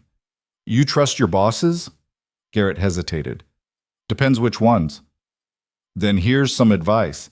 Don't tell them where we're going, don't tell them what we're doing, and don't trust anyone with a rank higher than yours. Garrett frowned. What are you talking about? Tennant pulled out the tablet, showed him the file. Garrett's face went pale. Holt? You know him? Everyone knows him. He's untouchable. Not anymore. Garrett handed the tablet back. If this is real, it is, then we need to take this to the director. Tennant shook his head. The director reports to Holt. You go to him. We're all dead by morning. Garrett looked at Hannah. You believe this? Hannah nodded. Yeah. Garrett swore under his breath. What do you want to do? Tennant started walking. We disappear until we can prove it. They followed him down the hall, past nurses who stared, past doctors who stepped aside. Hannah stayed close to Miles, one hand on his shoulder. They made it to the stairwell. Tennant pushed through the door, started down. They were halfway to the ground floor when Hannah heard it. Footsteps above them, fast, heavy. Garrett heard it too. He pulled his gun. Move. They ran. Ground floor. Tennant pushed through the door into the main hallway. The emergency exit was 50 feet ahead. They were almost there when the door behind them burst open. 3 men in tactical gear, rifles raised. Stop! Federal agents! Garrett turned, badge raised. Stand down! I'm DOD. One of the men aimed at him. Drop the weapon. Garrett didn't drop it. I said stand down. The man fired. The shot went wide, shattered a window behind them.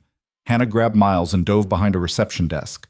Garrett returned fire, hitting one of the men in the shoulder. The other 2 scattered, took cover. Tennant limped toward the exit. Move! Hannah pulled Miles up, ran. Garrett backed toward them, firing to keep the agents pinned. They burst through the emergency exit into the parking lot. A black SUV screeched to a stop in front of them. The door opened. A man in civilian clothes leaned out. Get in! Tennant didn't hesitate. He climbed in. Hannah pushed Miles in, then followed. Garrett fired one more shot, then jumped in. The SUV peeled out. Behind them, the 3 agents ran into the parking lot, firing. Bullets hit the back of the SUV, spiderwebbing the rear window. The driver didn't slow down. They hit the street, took a hard turn, and disappeared into traffic. Hannah sat in the back, breathing hard, holding Miles. Tennant looked at the driver. Where to? The driver glanced in the rearview mirror. Safe house, 20 minutes outside the city. Tenant nodded. Hannah looked at Garrett. Those were federal agents. Pussy. Garrett reloaded his gun. They weren't there to arrest us. How do you know? Because if they wanted to arrest us, they would have identified themselves first. They came in shooting. Hannah's stomach turned. Holt sent them. Garrett nodded. Yeah. Miles looked at Hannah. What's happening? Hannah pulled him closer. We're being hunted. The SUV drove in silence. After 20 minutes, they turned onto a dirt road, drove another 5 minutes, then pulled up to a small cabin in the woods. The driver killed the engine. We're clear, for now. They got out. Inside, the cabin was sparse. 2 rooms, basic furniture, no electricity. The driver lit a gas lamp. I'll stand watch outside. He left. Tenant sat down heavily, wincing. Hannah checked his vitals. You're bleeding. Tenant looked down. Blood was seeping through his shirt. Stitches must have torn. Hannah grabbed a first aid kit from the corner, started cleaning the wound. Garrett stood by the window, watching the woods. Miles sat on the floor, head in his hands.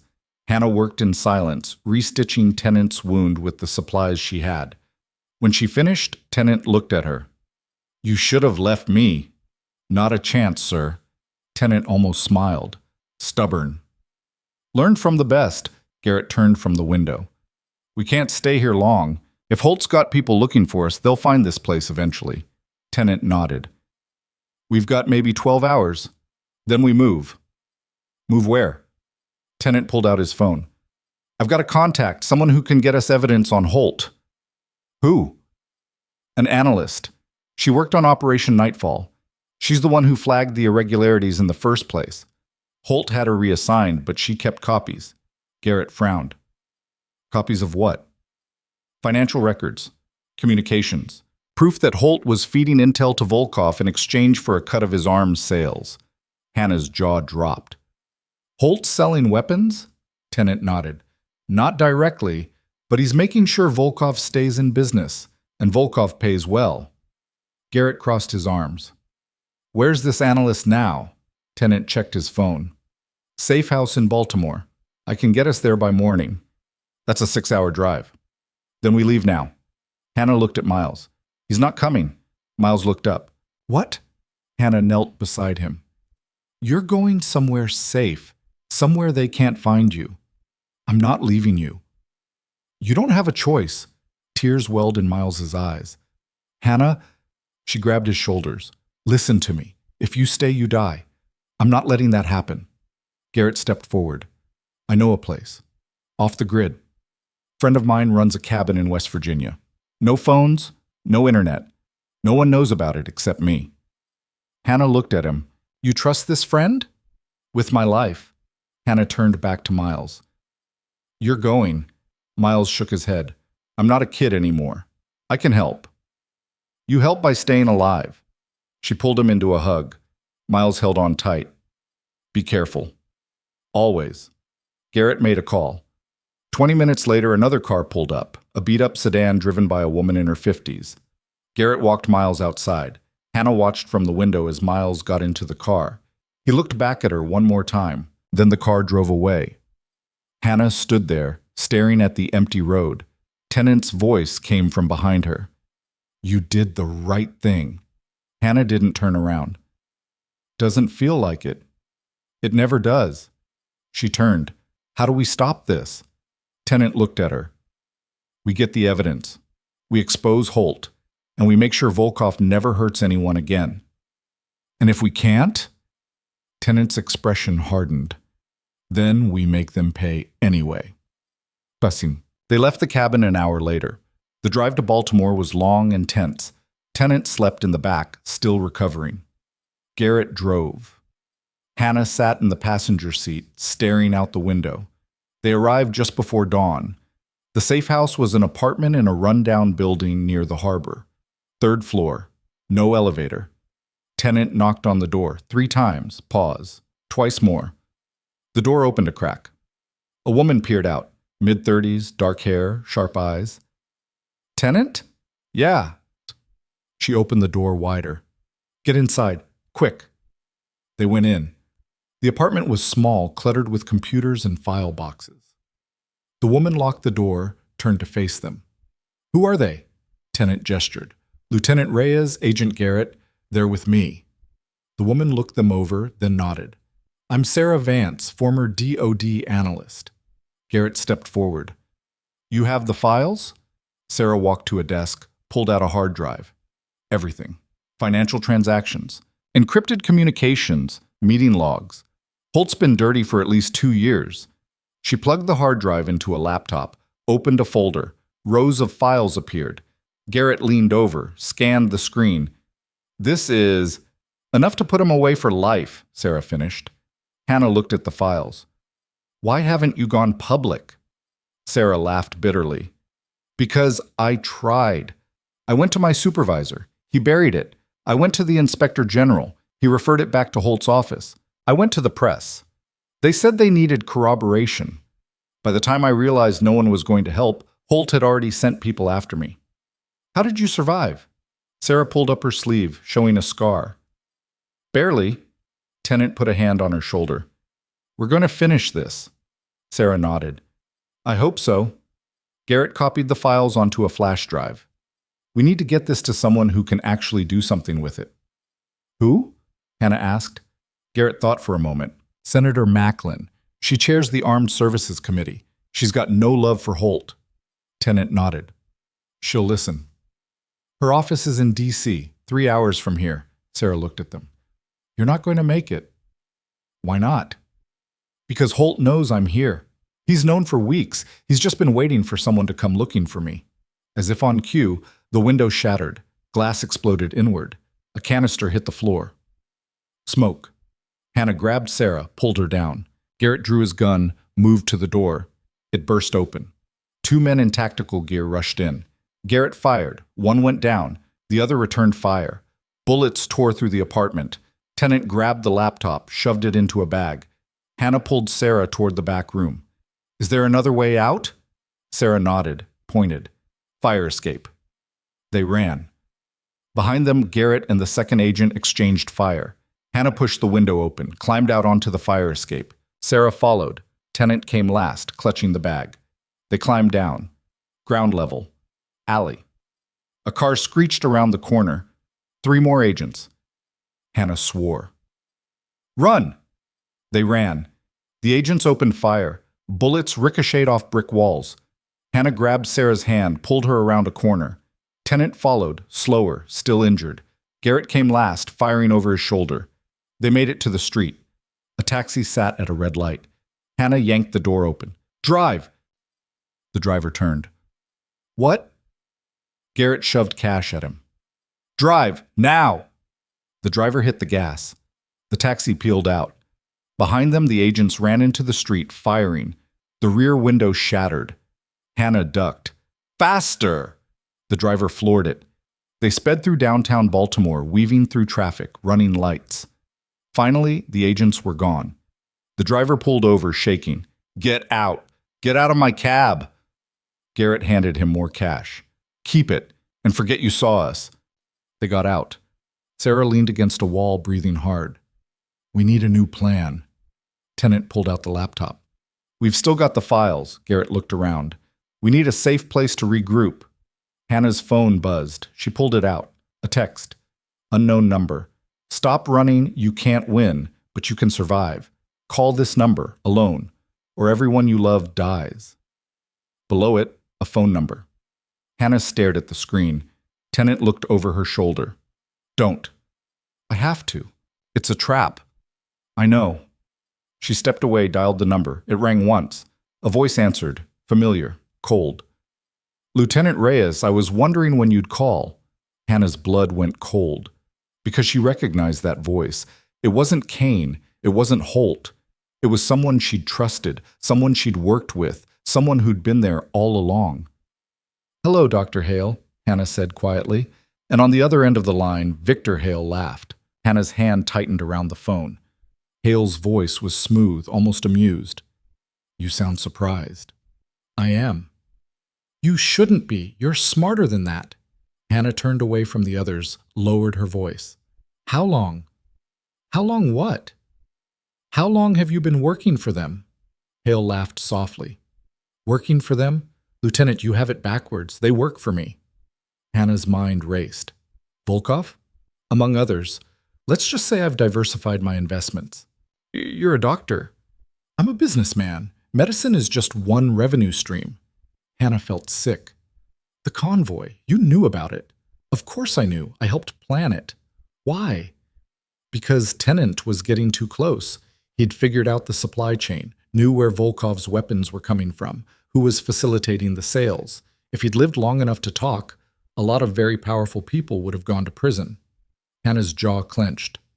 So you tried to kill him? I tried to eliminate a problem. Unfortunately, you complicated things. By saving his life. By being exactly where you were supposed to be.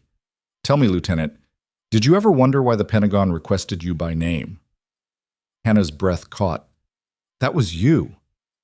I needed someone competent.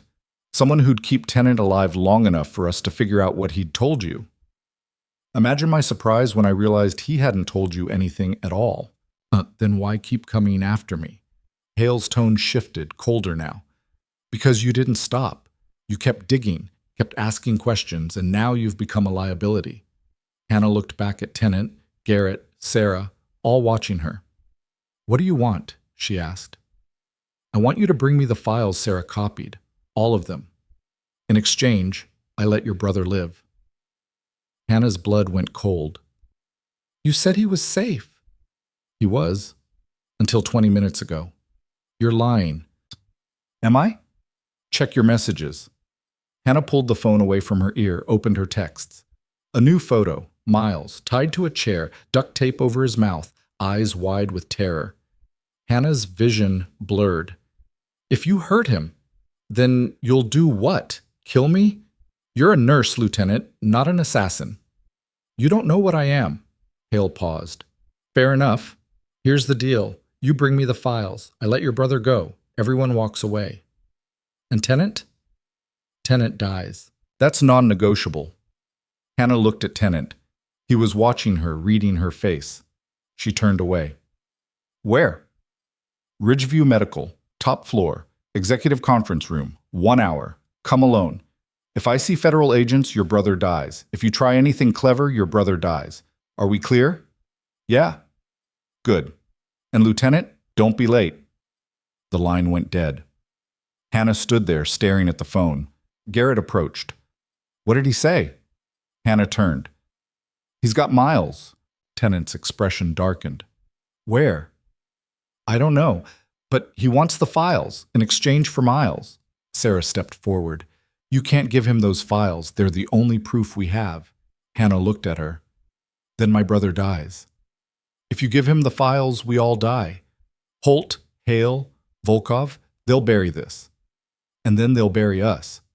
Hannah's hands shook. So what am I supposed to do? Tennant stepped closer. You're supposed to trust me. Hannah met his eyes. How? Because I'm not letting that kid die.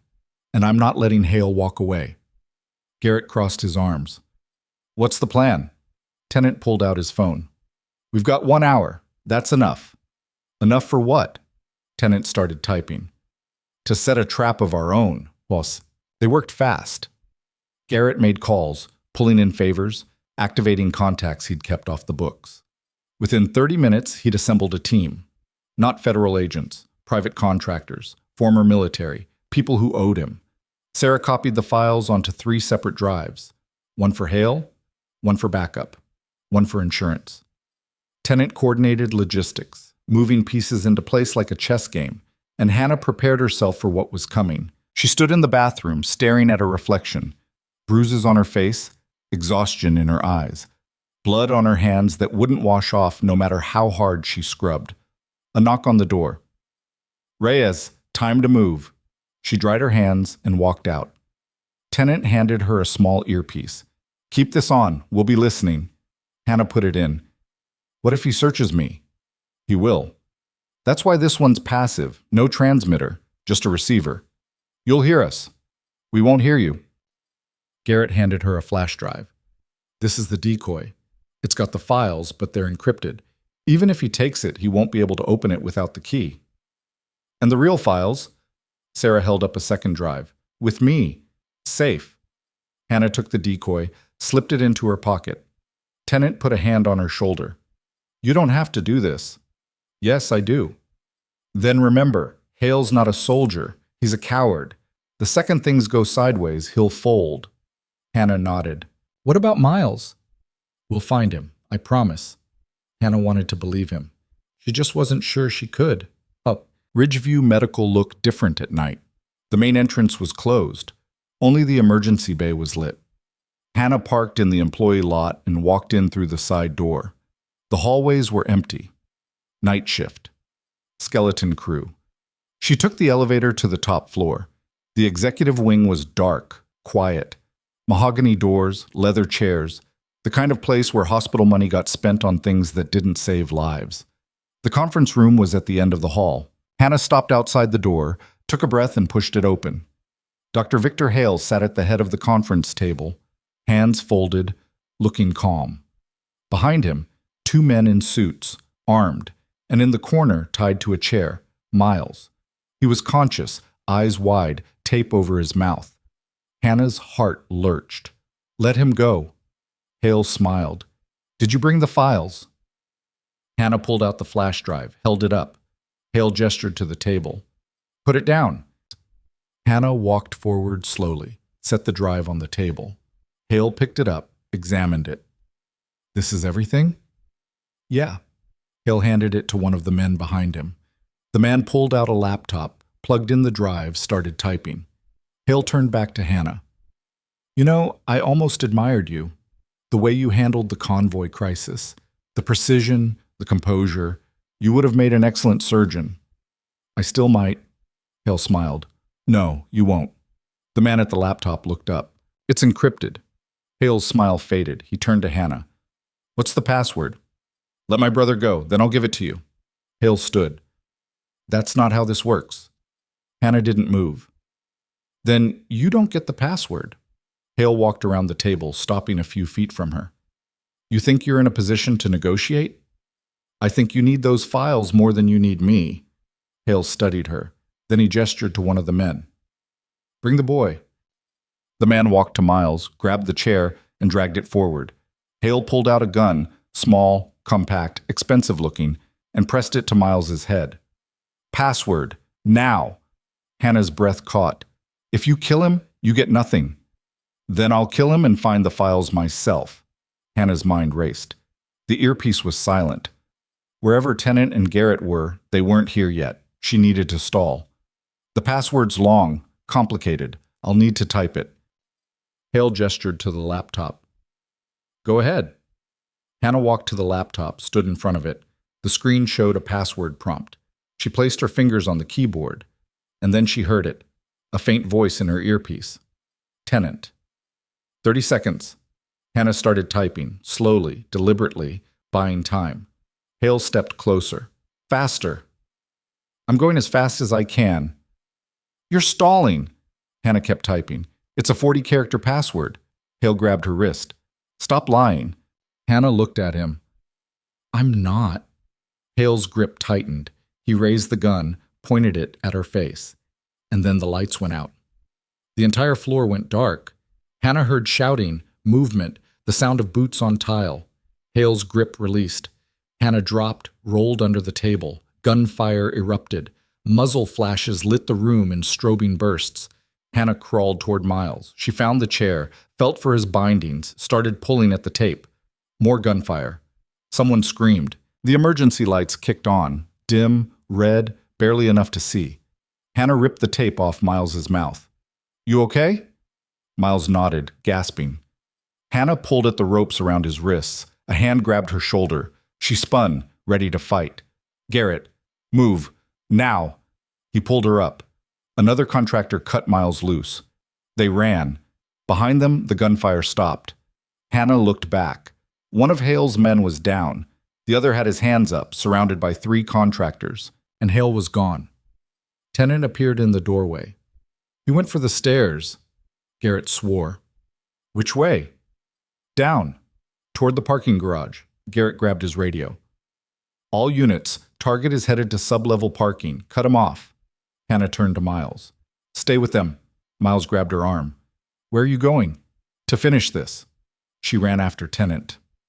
The stairwell was dark, lit only by emergency strips along the floor. Hannah and Tennant moved fast, taking stairs 2 at a time. Tennant was breathing hard, still injured, but he didn't slow down. They hit the ground floor. Tennant pushed through the door into the main lobby. Empty. He gestured to the garage entrance. They moved.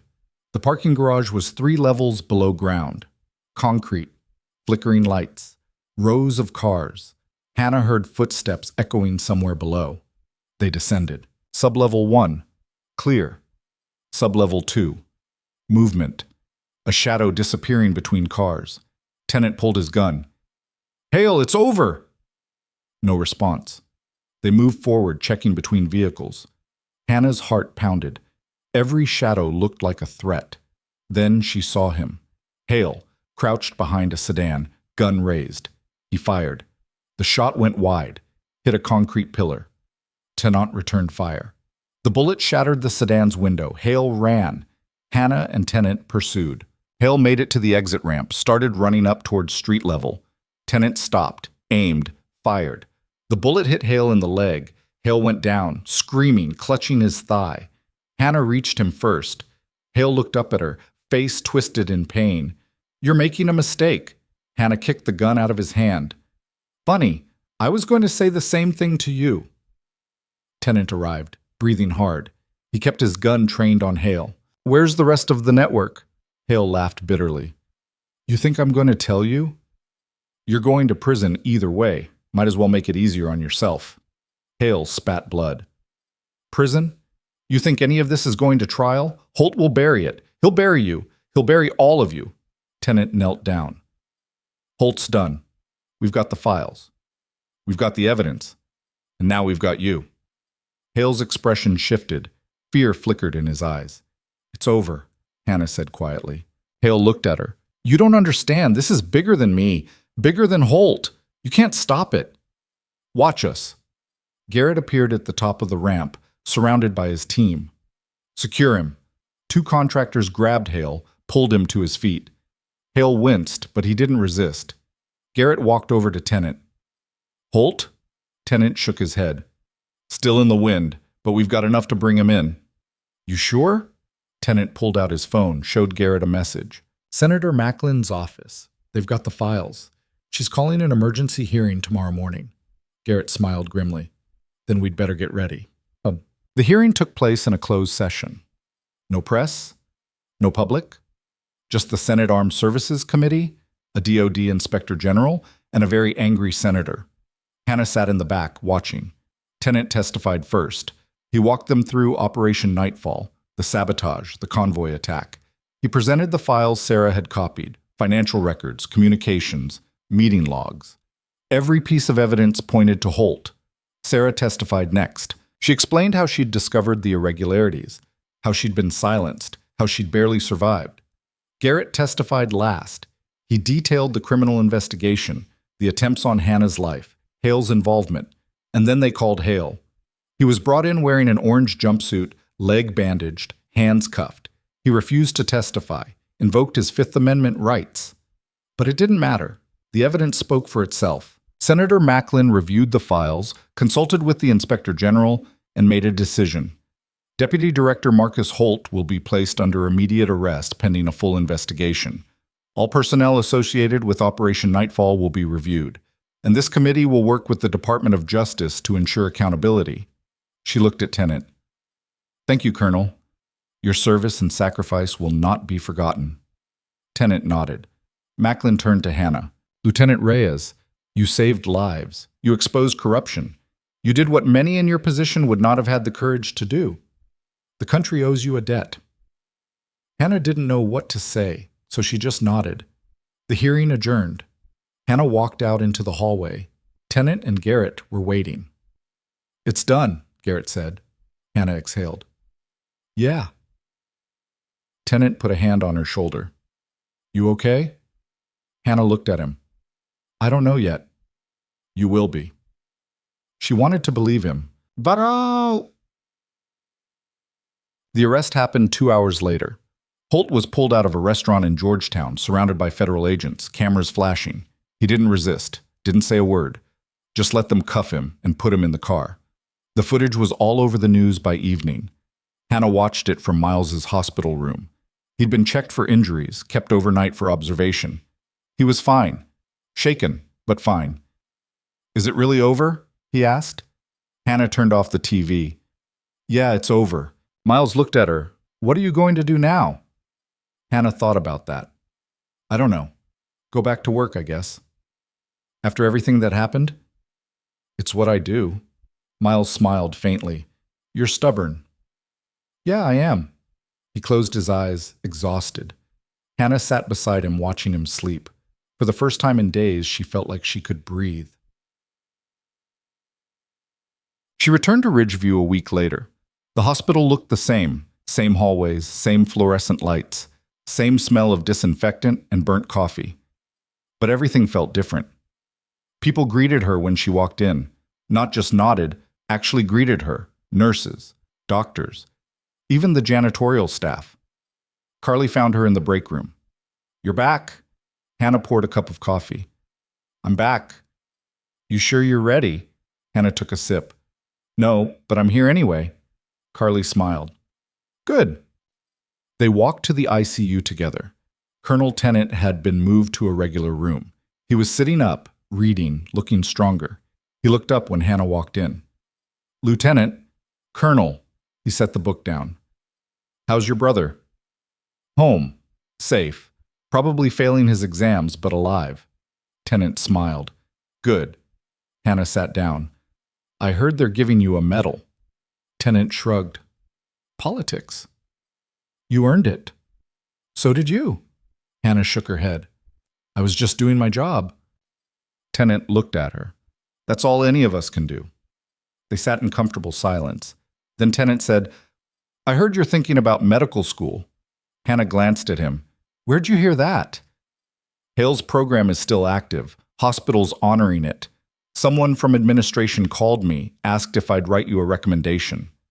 Hannah's breath caught. "What did you say?" Tennant smiled. "I said yes, obviously." Hannah looked down. "I don't know if I'm ready." "You're ready." "How do you know?" "Because I've seen you work, and I know what you're capable of." Hannah met his eyes. "Thank you, sir." Tennant nodded. "Don't thank me. Just don't waste it." Hannah stood. "I won't." She walked out. The hospital held a press conference 2 days later. They announced that Dr. Victor Hale had been terminated, that Deputy Director Marcus Holt had been arrested, that Ridgeview was implementing new oversight policies to prevent corruption, and they recognized Lieutenant Hannah Reyes for her service. Hannah didn't want to attend, but Tennant convinced her. She stood on the stage, uncomfortable in a dress uniform she hadn't worn in years, while the hospital's CEO read a prepared statement. "Lieutenant Reyes exemplifies the values we strive for at Ridgeview Medical: integrity, courage, excellence. We are honored to have her on our team." Scattered applause. Hannah stepped up to the microphone. She looked out at the crowd, hospital staff, reporters, federal officials, and she spoke. "I didn't do anything special. I just did what I was trained to do, what anyone in my position should have done. I saved lives. I told the truth, and I didn't back down when people tried to silence me." She paused. "For 8 months, I was told I wasn't good enough, that I didn't belong, that I should stay in my lane. And for 8 months, I kept my head down and tried to prove myself." She looked at the CEO. "But the truth is, I shouldn't have had to. No one should. Respect isn't something you earn by being silent. It's something you demand by doing your job well and refusing to accept anything less." She stepped back. The room was silent. Then someone started clapping, Jackson, standing in the back. Then Carly. Then others. The applause grew. Hannah walked off the stage. She found Tennant waiting in the hallway. "That was a hell of a speech," he said. Hannah smiled faintly. "Think I'll get fired? Maybe. But it was worth it." They walked together toward the exit. Outside, the sun was setting. The sky was orange and pink, the air cool. Tennant stopped at the curb. "What's next for you?" Hannah thought about it. Medical school. If they'll have me, they will. And after that?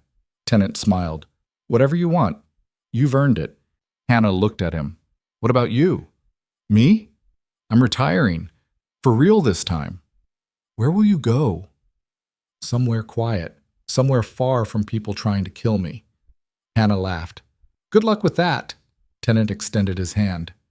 It's been an honor, Lieutenant. Hannah shook it. The honor was mine, sir.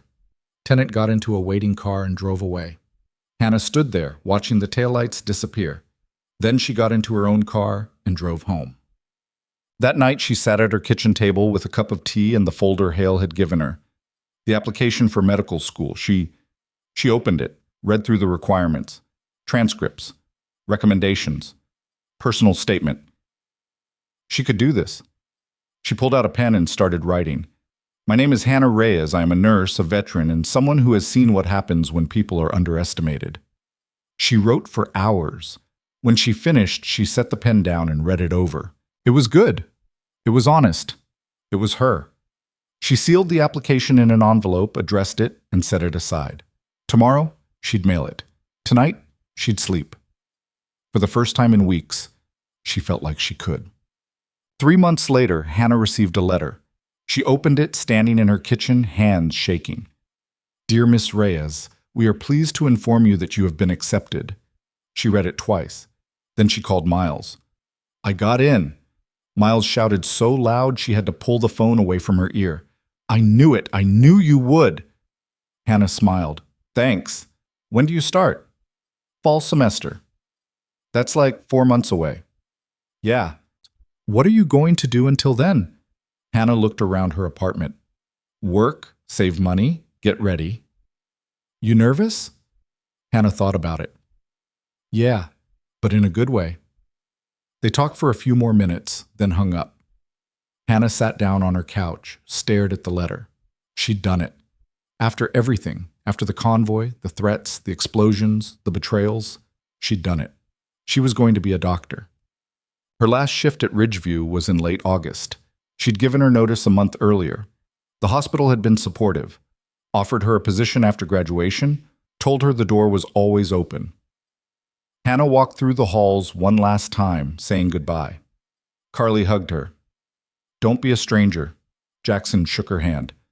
Go show them what you're made of. Even some of the doctors stopped to wish her well. Her final patient was an elderly man recovering from cardiac surgery. She checked his vitals, updated his chart, made sure he was comfortable. You're leaving? He asked. Hannah nodded. Yeah, medical school. The man smiled. You'll make a good doctor. How do you know? Because you're already a good nurse. Hannah smiled. Thank you. She walked out of the room, turned in her badge at the nurse's station, and left Ridgeview Medical Center for the last time. Outside, the sun was shining. The air was warm. Hannah got into her car, started the engine, and drove. She didn't look back. Medical school started in September. Hannah sat in a lecture hall filled with students 10 years younger than her, listening to a professor explain cellular biology. It was hard, harder than she'd expected, but she'd been through worse. During breaks, she checked her phone, messages from Miles, updates from Garrett, and one from Tennant. Heard you started school. Proud of you. Stay sharp. Hannah smiled, typed back. Always do, sir. She put her phone away and went back to taking notes. Months passed. Hannah buried herself in studies. Anatomy, physiology, pharmacology. She aced her exams. Not because it was easy, but because she refused to fail. Occasionally, she'd see news updates about the trial. Holt had been convicted on 14 counts of corruption, conspiracy, and accessory to attempted murder, sentenced to 30 years. Hale had taken a plea deal, 25 years, no parole. Volkov was still out there, but the network had been dismantled, his supply chain disrupted, his buyers scattered. Justice wasn't perfect, but it was something. 1 year later, Hannah stood in front of a mirror, adjusting her white coat. First day of clinical rotations. She looked at herself, older, harder, but still standing. She walked into the hospital. It wasn't Ridgeview. It was a different hospital, in a different city, But the hallway smelled the same, the lights looked the same, and when she introduced herself to the attending physician, she said the same thing she'd always said. "I'm Hannah Reyes. I'm here to help." The attending looked at her chart. "You're former military?" "Yes, sir." "Combat medic?" "Among other things." The attending nodded. "Good. We need people who can handle pressure, like..." He handed her a patient file. "Trauma Bay 3. Multiple GSWs. Let's see what you've got." Hannah took the file and walked toward the trauma bay. She pushed through the doors. A team was already working: nurses, residents, an anesthesiologist. The patient was young, barely conscious, bleeding out. Hannah assessed the situation in seconds. She'd seen this before, done this before. She stepped forward. "I've got the airway." The attending looked at her. "You sure?" Hannah met his eyes. "Yeah." She moved to the head of the table and got to work, because this was what she did. This was who she was, not the person they underestimated, not the nurse who stayed in her lane, but the woman who saved lives when no one else could. And when the patient stabilized, when the monitors beeped steady, when the attending stepped back and nodded in approval, Hannah felt it. Not pride, not satisfaction, just certainty. She belonged here. She always had. That night, Hannah sat in the hospital cafeteria, exhausted, sipping bad coffee. Her phone buzzed, a text from an unknown number. She almost ignored it. Then she opened it. "Congratulations on your first save, Dr. Reyes. You've come a long way, but someone from your past needs your help. And this time, it's not a soldier. It's a ghost. Check your email." Hannah's blood went cold. Volkov. She opened her email. One new message, no subject, just an attachment, a video file. Hannah hesitated, then clicked it. The video loaded. A dark room. A figure tied to a chair, face covered. The camera zoomed in. The hood was pulled off. Hannah's breath caught. It was Tennant. Beaten. Bloodied. But alive. A voice off camera, accented. Russian. "Hello, Lieutenant Reyes. I believe you have something that belongs to me. And now, I have something that belongs to you." The screen went black. Hannah sat there staring at her phone, her heart pounding. Tennant was supposed to be retired, safe, far from all of this. But Volkov had found him, and now he was using him to get to her. Hannah closed the email, stood up, and walked out of the cafeteria. Because it wasn't over. It had never been over, and this time she wasn't waiting for orders. She was going to finish it herself. Hannah made 3 calls before she left the hospital. The first was to Garrett. It went straight to voicemail. She left a message, short, direct. "Volkov has Tennant. Call me." The second was to Sarah Vance. She answered on the 3rd ring. "Reyes, what's wrong?" "I need everything you have on Volkov. Locations, associates, patterns, anything." Sarah was quiet for a moment. "He got to Tennant, didn't he?" "Yeah." "I'll send you what I have." "But Hannah, this guy doesn't make mistakes. If he's got Tennant, it's because he wants you to come looking." "I know." "Then don't." Hannah hung up. The 3rd call was to Miles. "Hey, what's up?" Hannah kept her voice steady. "I need you to stay with a friend for a few days. Don't go home. Don't tell anyone where you are." Miles's tone shifted immediately. "What happened?" "Nothing yet. Just do it, please." "Hannah, I'll explain later. Just trust me." A pause. "Okay. Be careful. Always." She hung up, grabbed her bag, and walked out. Sarah's files came through 20 minutes later. Hannah sat in her car, parked in a dark corner of the hospital lot, scrolling through the data on her phone. Volkov had been careful. No permanent address, no regular patterns. He moved between safe houses, shell companies, front operations. But Sarah had flagged something.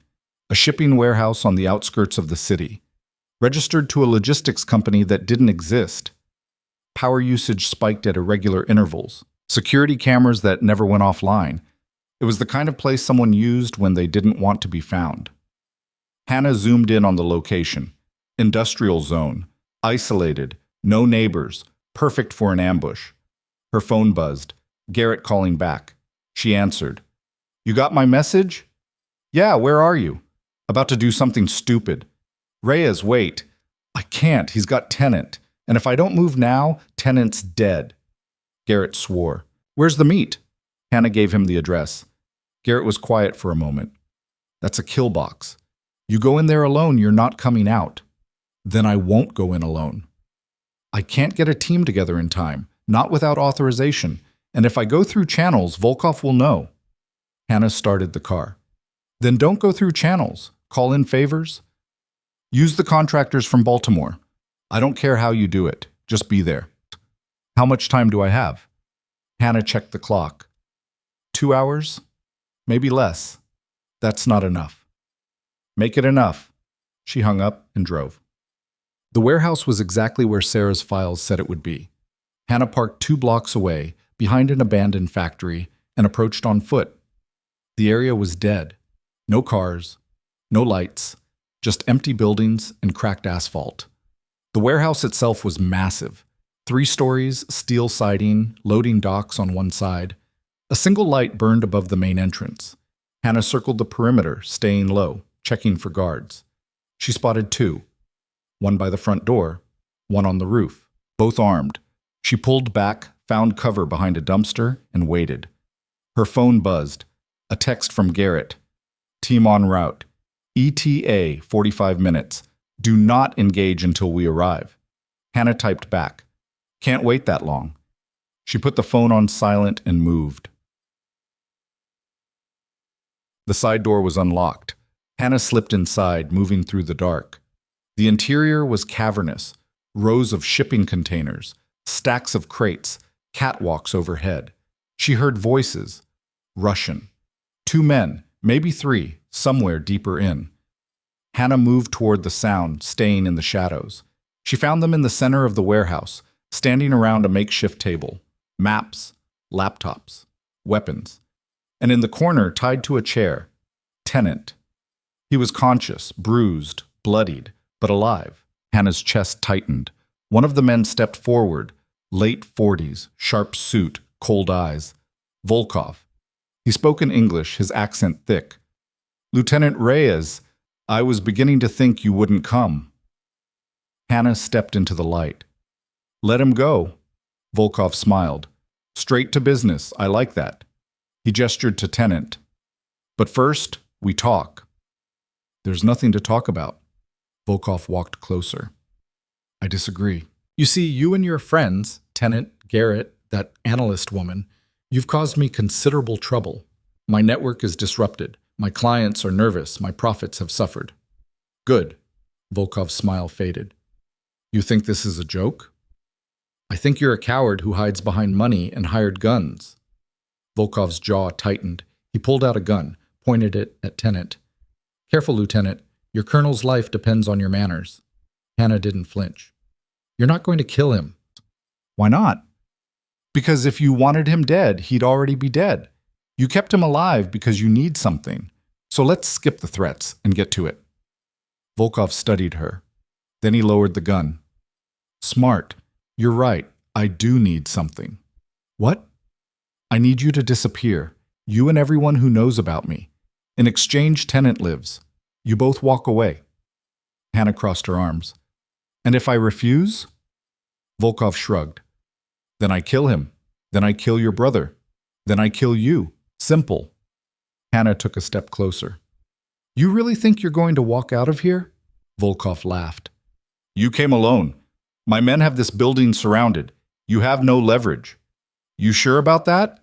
Volkov frowned. Hannah pulled out her phone, held it up. On the screen, a live video feed. Garrett and his team, positioned around the warehouse. Rifles trained on every exit. Volkov's expression darkened. You're bluffing. Hannah tapped the screen. Garrett, say hello. Garrett's voice came through the speaker. We've got eyes on 12 hostiles. Building is locked down. Give the word, and we move. Volkov's men shifted, hands moving to their weapons. Volkov raised a hand. Wait. He looked at Hannah. You think this changes anything? Even if your friends storm the building, people die, starting with him. He pointed the gun back at Tenant. Hannah met his eyes. Then we all die. Because I'm not walking away. Not this time. Volkov stared at her. Then Tenant spoke. His voice was rough, strained. Reyes, don't. Hannah looked at him. Shut up, sir. Tenet almost smiled. That's an order, Lieutenant. I don't take orders anymore. Volkov's finger tightened on the trigger. Enough, last chance. Walk away or I kill him now. Hannah didn't move. Do it. Volkov blinked. What? Pull the trigger. Kill him. See what happens. Volkov hesitated. Hannah took another step forward. You think I came here to negotiate? I came here to end this one way or another. Volkov's hand trembled. Hannah's voice dropped. You're a businessman, Volkov. So let me make this simple. You kill Tenet, my people storm this building. You die. Your men die. Your empire crumbles. Or you let him go, turn yourself in, and maybe you live long enough to see a trial. Volkov laughed bitterly. You think I'm afraid of prison? I think you're afraid of dying in a warehouse surrounded by people who don't care about your money. Volkov's eyes flicked to his men. They were watching, waiting. He lowered the gun. You're insane. Maybe, but I'm also right. Volkov's jaw clenched. Then he nodded to one of his men. Cut him loose. The man hesitated. Volkov shouted, Do it! The man moved to Tenet, cut the ropes. Tenet stood shaky but upright. Hannah didn't take her eyes off Volkov. Now drop your weapons. Volkov shook his head. Not happening. Hannah tapped her phone. Garrett, we've got Tenet. Light it up. Outside, floodlights blazed to life, illuminating the warehouse. Volkov's men scattered, diving for cover. Garrett's voice boomed through a megaphone. This is the Department of Defense.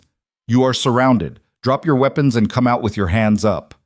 Volkov turned to Hannah, fury in his eyes. You just killed us all. Hannah grabbed Tenet, pulled him toward the side door. No, I just beat you. Gunfire erupted.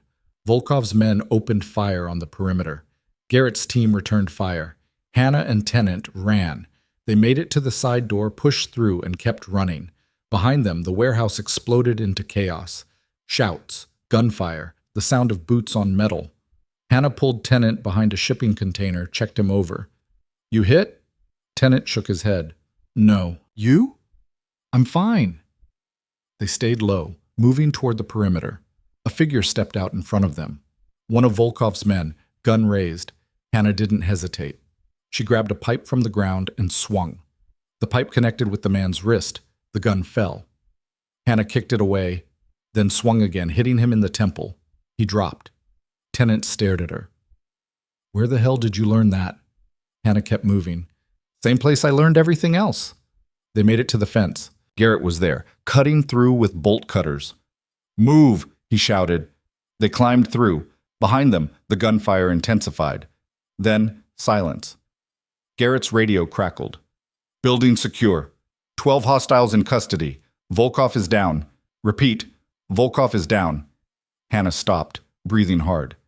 Dead? Garrett listened to the radio. No, wounded. They're bringing him out now. Hannah turned, watched as Volkov was dragged out of the warehouse, hands cuffed, blood streaming from a shoulder wound. He looked at her. Even from a distance, she could see the hatred in his eyes. Hannah stared back. Then she turned and walked away. Chad. The federal detention center was cold, sterile, and unforgiving. Hannah sat in a conference room, waiting. Garrett sat across from her. You don't have to do this. Yeah, I do. The door opened.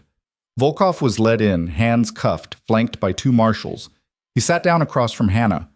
The marshals stepped back but stayed close. Volkov looked at her. Come to gloat. Hannah leaned forward. I came to tell you something. What? You lost, not because I was smarter, not because I was stronger, but because I didn't give up. And that's something you'll never understand. Volkov's expression was cold. You think this is over? I have lawyers, resources, connections. I'll be out in 5 years. Hannah shook her head. No, you won't. Because the files Sarah copied, they didn't just have Holt's transactions. They had yours too. Every deal, every payment, every client. And now the DOJ has all of it. Volkov's face went pale. Hannah stood. You're going to spend the rest of your life in a cell. And every day, you're going to remember that the person who put you there was someone you underestimated. She walked out. Garrett followed. Feel better? Hannah didn't answer. She just kept walking. The trial lasted 3 months. Volkov was convicted on 47 counts: racketeering, arms trafficking, conspiracy to commit murder, sentenced to life without parole. Holt's sentence was upheld. No appeals. Hale died in prison 6 months later. Stroke. No one mourned. And the network they'd built, the web of corruption, greed, and violence, was dismantled, piece by piece. Hannah watched it all from a distance. She'd been subpoenaed to testify. She did, clearly, concisely, without emotion. And when it was over, she went back to medical school. 2 years later, Hannah graduated. She stood on a stage in a cap and gown, diploma in hand, surrounded by classmates who'd become friends. Miles was in the audience, cheering louder than anyone. Garrett was there too. He'd flown in just for the ceremony, and in the back row, sitting quietly, Tennant. After the ceremony, Hannah found him outside. "You came," she said. Tennant smiled. "Wouldn't miss it." They walked together across the campus, away from the crowds. "How's retirement?" Hannah asked. "Boring, but safe." He glanced at her. "What about you? Where are you headed?" Hannah looked out at the campus, the buildings, the people moving through their lives. "I got an offer. Trauma surgery residency. Same hospital where I did my rotations." "You taking it?" Hannah nodded. "Yeah." Tennant stopped walking. "I'm proud of you, Reyes." Hannah looked at him. "I couldn't have done it without you." "Yes, you could have. You just didn't know it yet." Hannah smiled. "Maybe." They stood in comfortable silence. Then Tennant said, "You ever think about going back to the military?" Hannah shook her head. "No, I did my time. This is where I belong now." Tennant nodded. "Good. The world needs more doctors like you." Hannah looked at him. "What about you? What's next?" Tennant smiled. "I don't know yet, but I'll figure it out." They shook hands, and then Tennant walked away, disappearing into the crowd. Hannah stood there for a moment, watching him go. Then she turned and walked back toward Miles and Garrett. Because this was her life now. Not the life she'd planned, not the life she'd imagined, but the life she'd earned. 5 years later, Dr. Hannah Reyes stood in an operating room, hands steady, mind clear. The patient on the table was a young soldier. IED blast. Shrapnel wounds, internal bleeding, the kind of case most surgeons would have called hopeless. But Hannah had seen worse. She worked with precision, calling out instructions, directing her team, moving through the surgery like she'd done it 1,000 times, because she had. 2 hours later, the patient was stable. Hannah stepped back, pulled off her gloves, and exhaled. Her attending physician looked at her. "Nicely done, Dr. Reyes." Hannah nodded. "Thank you." She walked out of the OR, pulled off her mask, and headed to the lounge. Carly was there. She'd transferred to the same hospital a year ago. Still a nurse. Still brilliant. "Heard you saved another one," Carly said. Hannah poured herself a cup of coffee. "Just doing my job." Carly smiled. "You always say that." "Because it's true." Carly looked at her. "You know, when I first met you, I thought you were just another nurse trying to prove herself. And now? Now I know you were always more than that. You just had to show everyone else." Hannah sat down. "I didn't do it for them." "I know, you did it for you." They sat in comfortable silence. Then Carly said, "You ever regret it? Any of it?" Hannah thought about that. The convoy, the explosions, the threats, the trials. She shook her head. "No." "Why not?" Hannah looked at her. "Because it brought me here, and here is exactly where I'm supposed to be." That night, Hannah drove home. Her apartment was small, comfortable, filled with books and medical journals. She poured herself a glass of wine, sat on the couch, and opened her laptop. One new email. From an address she didn't recognize. She hesitated, then opened it. It was from Senator Macklin's office. "Dr. Reyes, we are writing to invite you to speak at the annual Veterans Leadership Summit. Your story, your courage, your resilience, your commitment to justice embodies the values we seek to honor. We would be grateful if you would share your experience with the next generation of military and medical professionals. Hannah read it twice. Then she closed the laptop. She'd think about it. But not tonight. Tonight she just wanted to sit, to breathe, to be. Because after everything, after the underestimation, the betrayal, the violence, the trials, she was still here, still standing, still fighting, not for recognition, not for revenge, but for the simple, undeniable truth that she belonged, that she always had. The next morning, Hannah woke early. She went for a run, showered, got dressed, and drove to the hospital. The sunrise painted the sky orange and pink. The city was waking up. People were starting their days, unaware of the battles being fought in operating rooms and emergency bays. Hannah parked in the physician lot, her name on a reserved spot now, and walked inside. A nurse greeted her. "Morning, Dr. Reyes. We've got a full board today." Hannah nodded. "Let's get to work." She moved through the hospital with purpose, checking on patients, reviewing charts, preparing for surgery. At some point, a young resident approached her, nervous, fresh out of med school. "Dr. Reyes, I'm supposed to shadow you today." Hannah looked at him. "What's your name?" "Carter, first-year resident." Hannah gestured for him to follow. "Let's go." "And Carter?" "Yes?" "Don't just watch, ask questions, make mistakes, learn. That's what you're here for." Carter nodded, looking relieved. "Yes, ma'am." They walked together toward the OR, and as Hannah pushed through the doors, scrubbing in, preparing to save another life, she felt it. Not pride, not satisfaction, just certainty. She was exactly where she was supposed to be, doing exactly what she was meant to do, and no one would ever make her doubt that again. Years later, long after the trials had faded from the news, long after Volkov's name had been forgotten by everyone except those he'd hurt, Hannah received a letter. It was handwritten, postmarked from a small town she'd never heard of. She opened it. "Dr. Reyes, you don't know me, but you saved my son's life. He was one of the soldiers in the convoy 5 years ago. Sergeant Daniels, he's doing well now. Married, happy. And he told me what you did. Not just in the operating room, but after. How you fought for him. For all of them. I wanted to say thank you, not just for saving his life, but for being the kind of person who refuses to give up. Even when everyone tells you to, especially then. The world needs more people like you. Sincerely, Margaret Daniels." Hannah read the letter 3 times. Then she folded it, put it in a drawer, and went back to work. Because that's what she did. That's who she was. Not the nurse who stayed in her lane. Not the person who was underestimated, but the woman who saved lives, who fought for justice, who refused to back down, and who proved every single day that strength wasn't about being the loudest voice in the room. It was about being the one who stayed when everyone else walked away, the one who did the work when no one was watching, the one who earned respect not by demanding it, but by living it.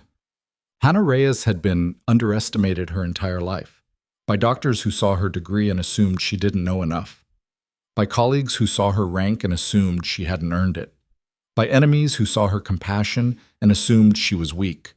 They were all wrong, and now they all knew it. But the truth was, Hannah didn't need their validation. She never had, because the only person who needed to believe in her was herself. And she did.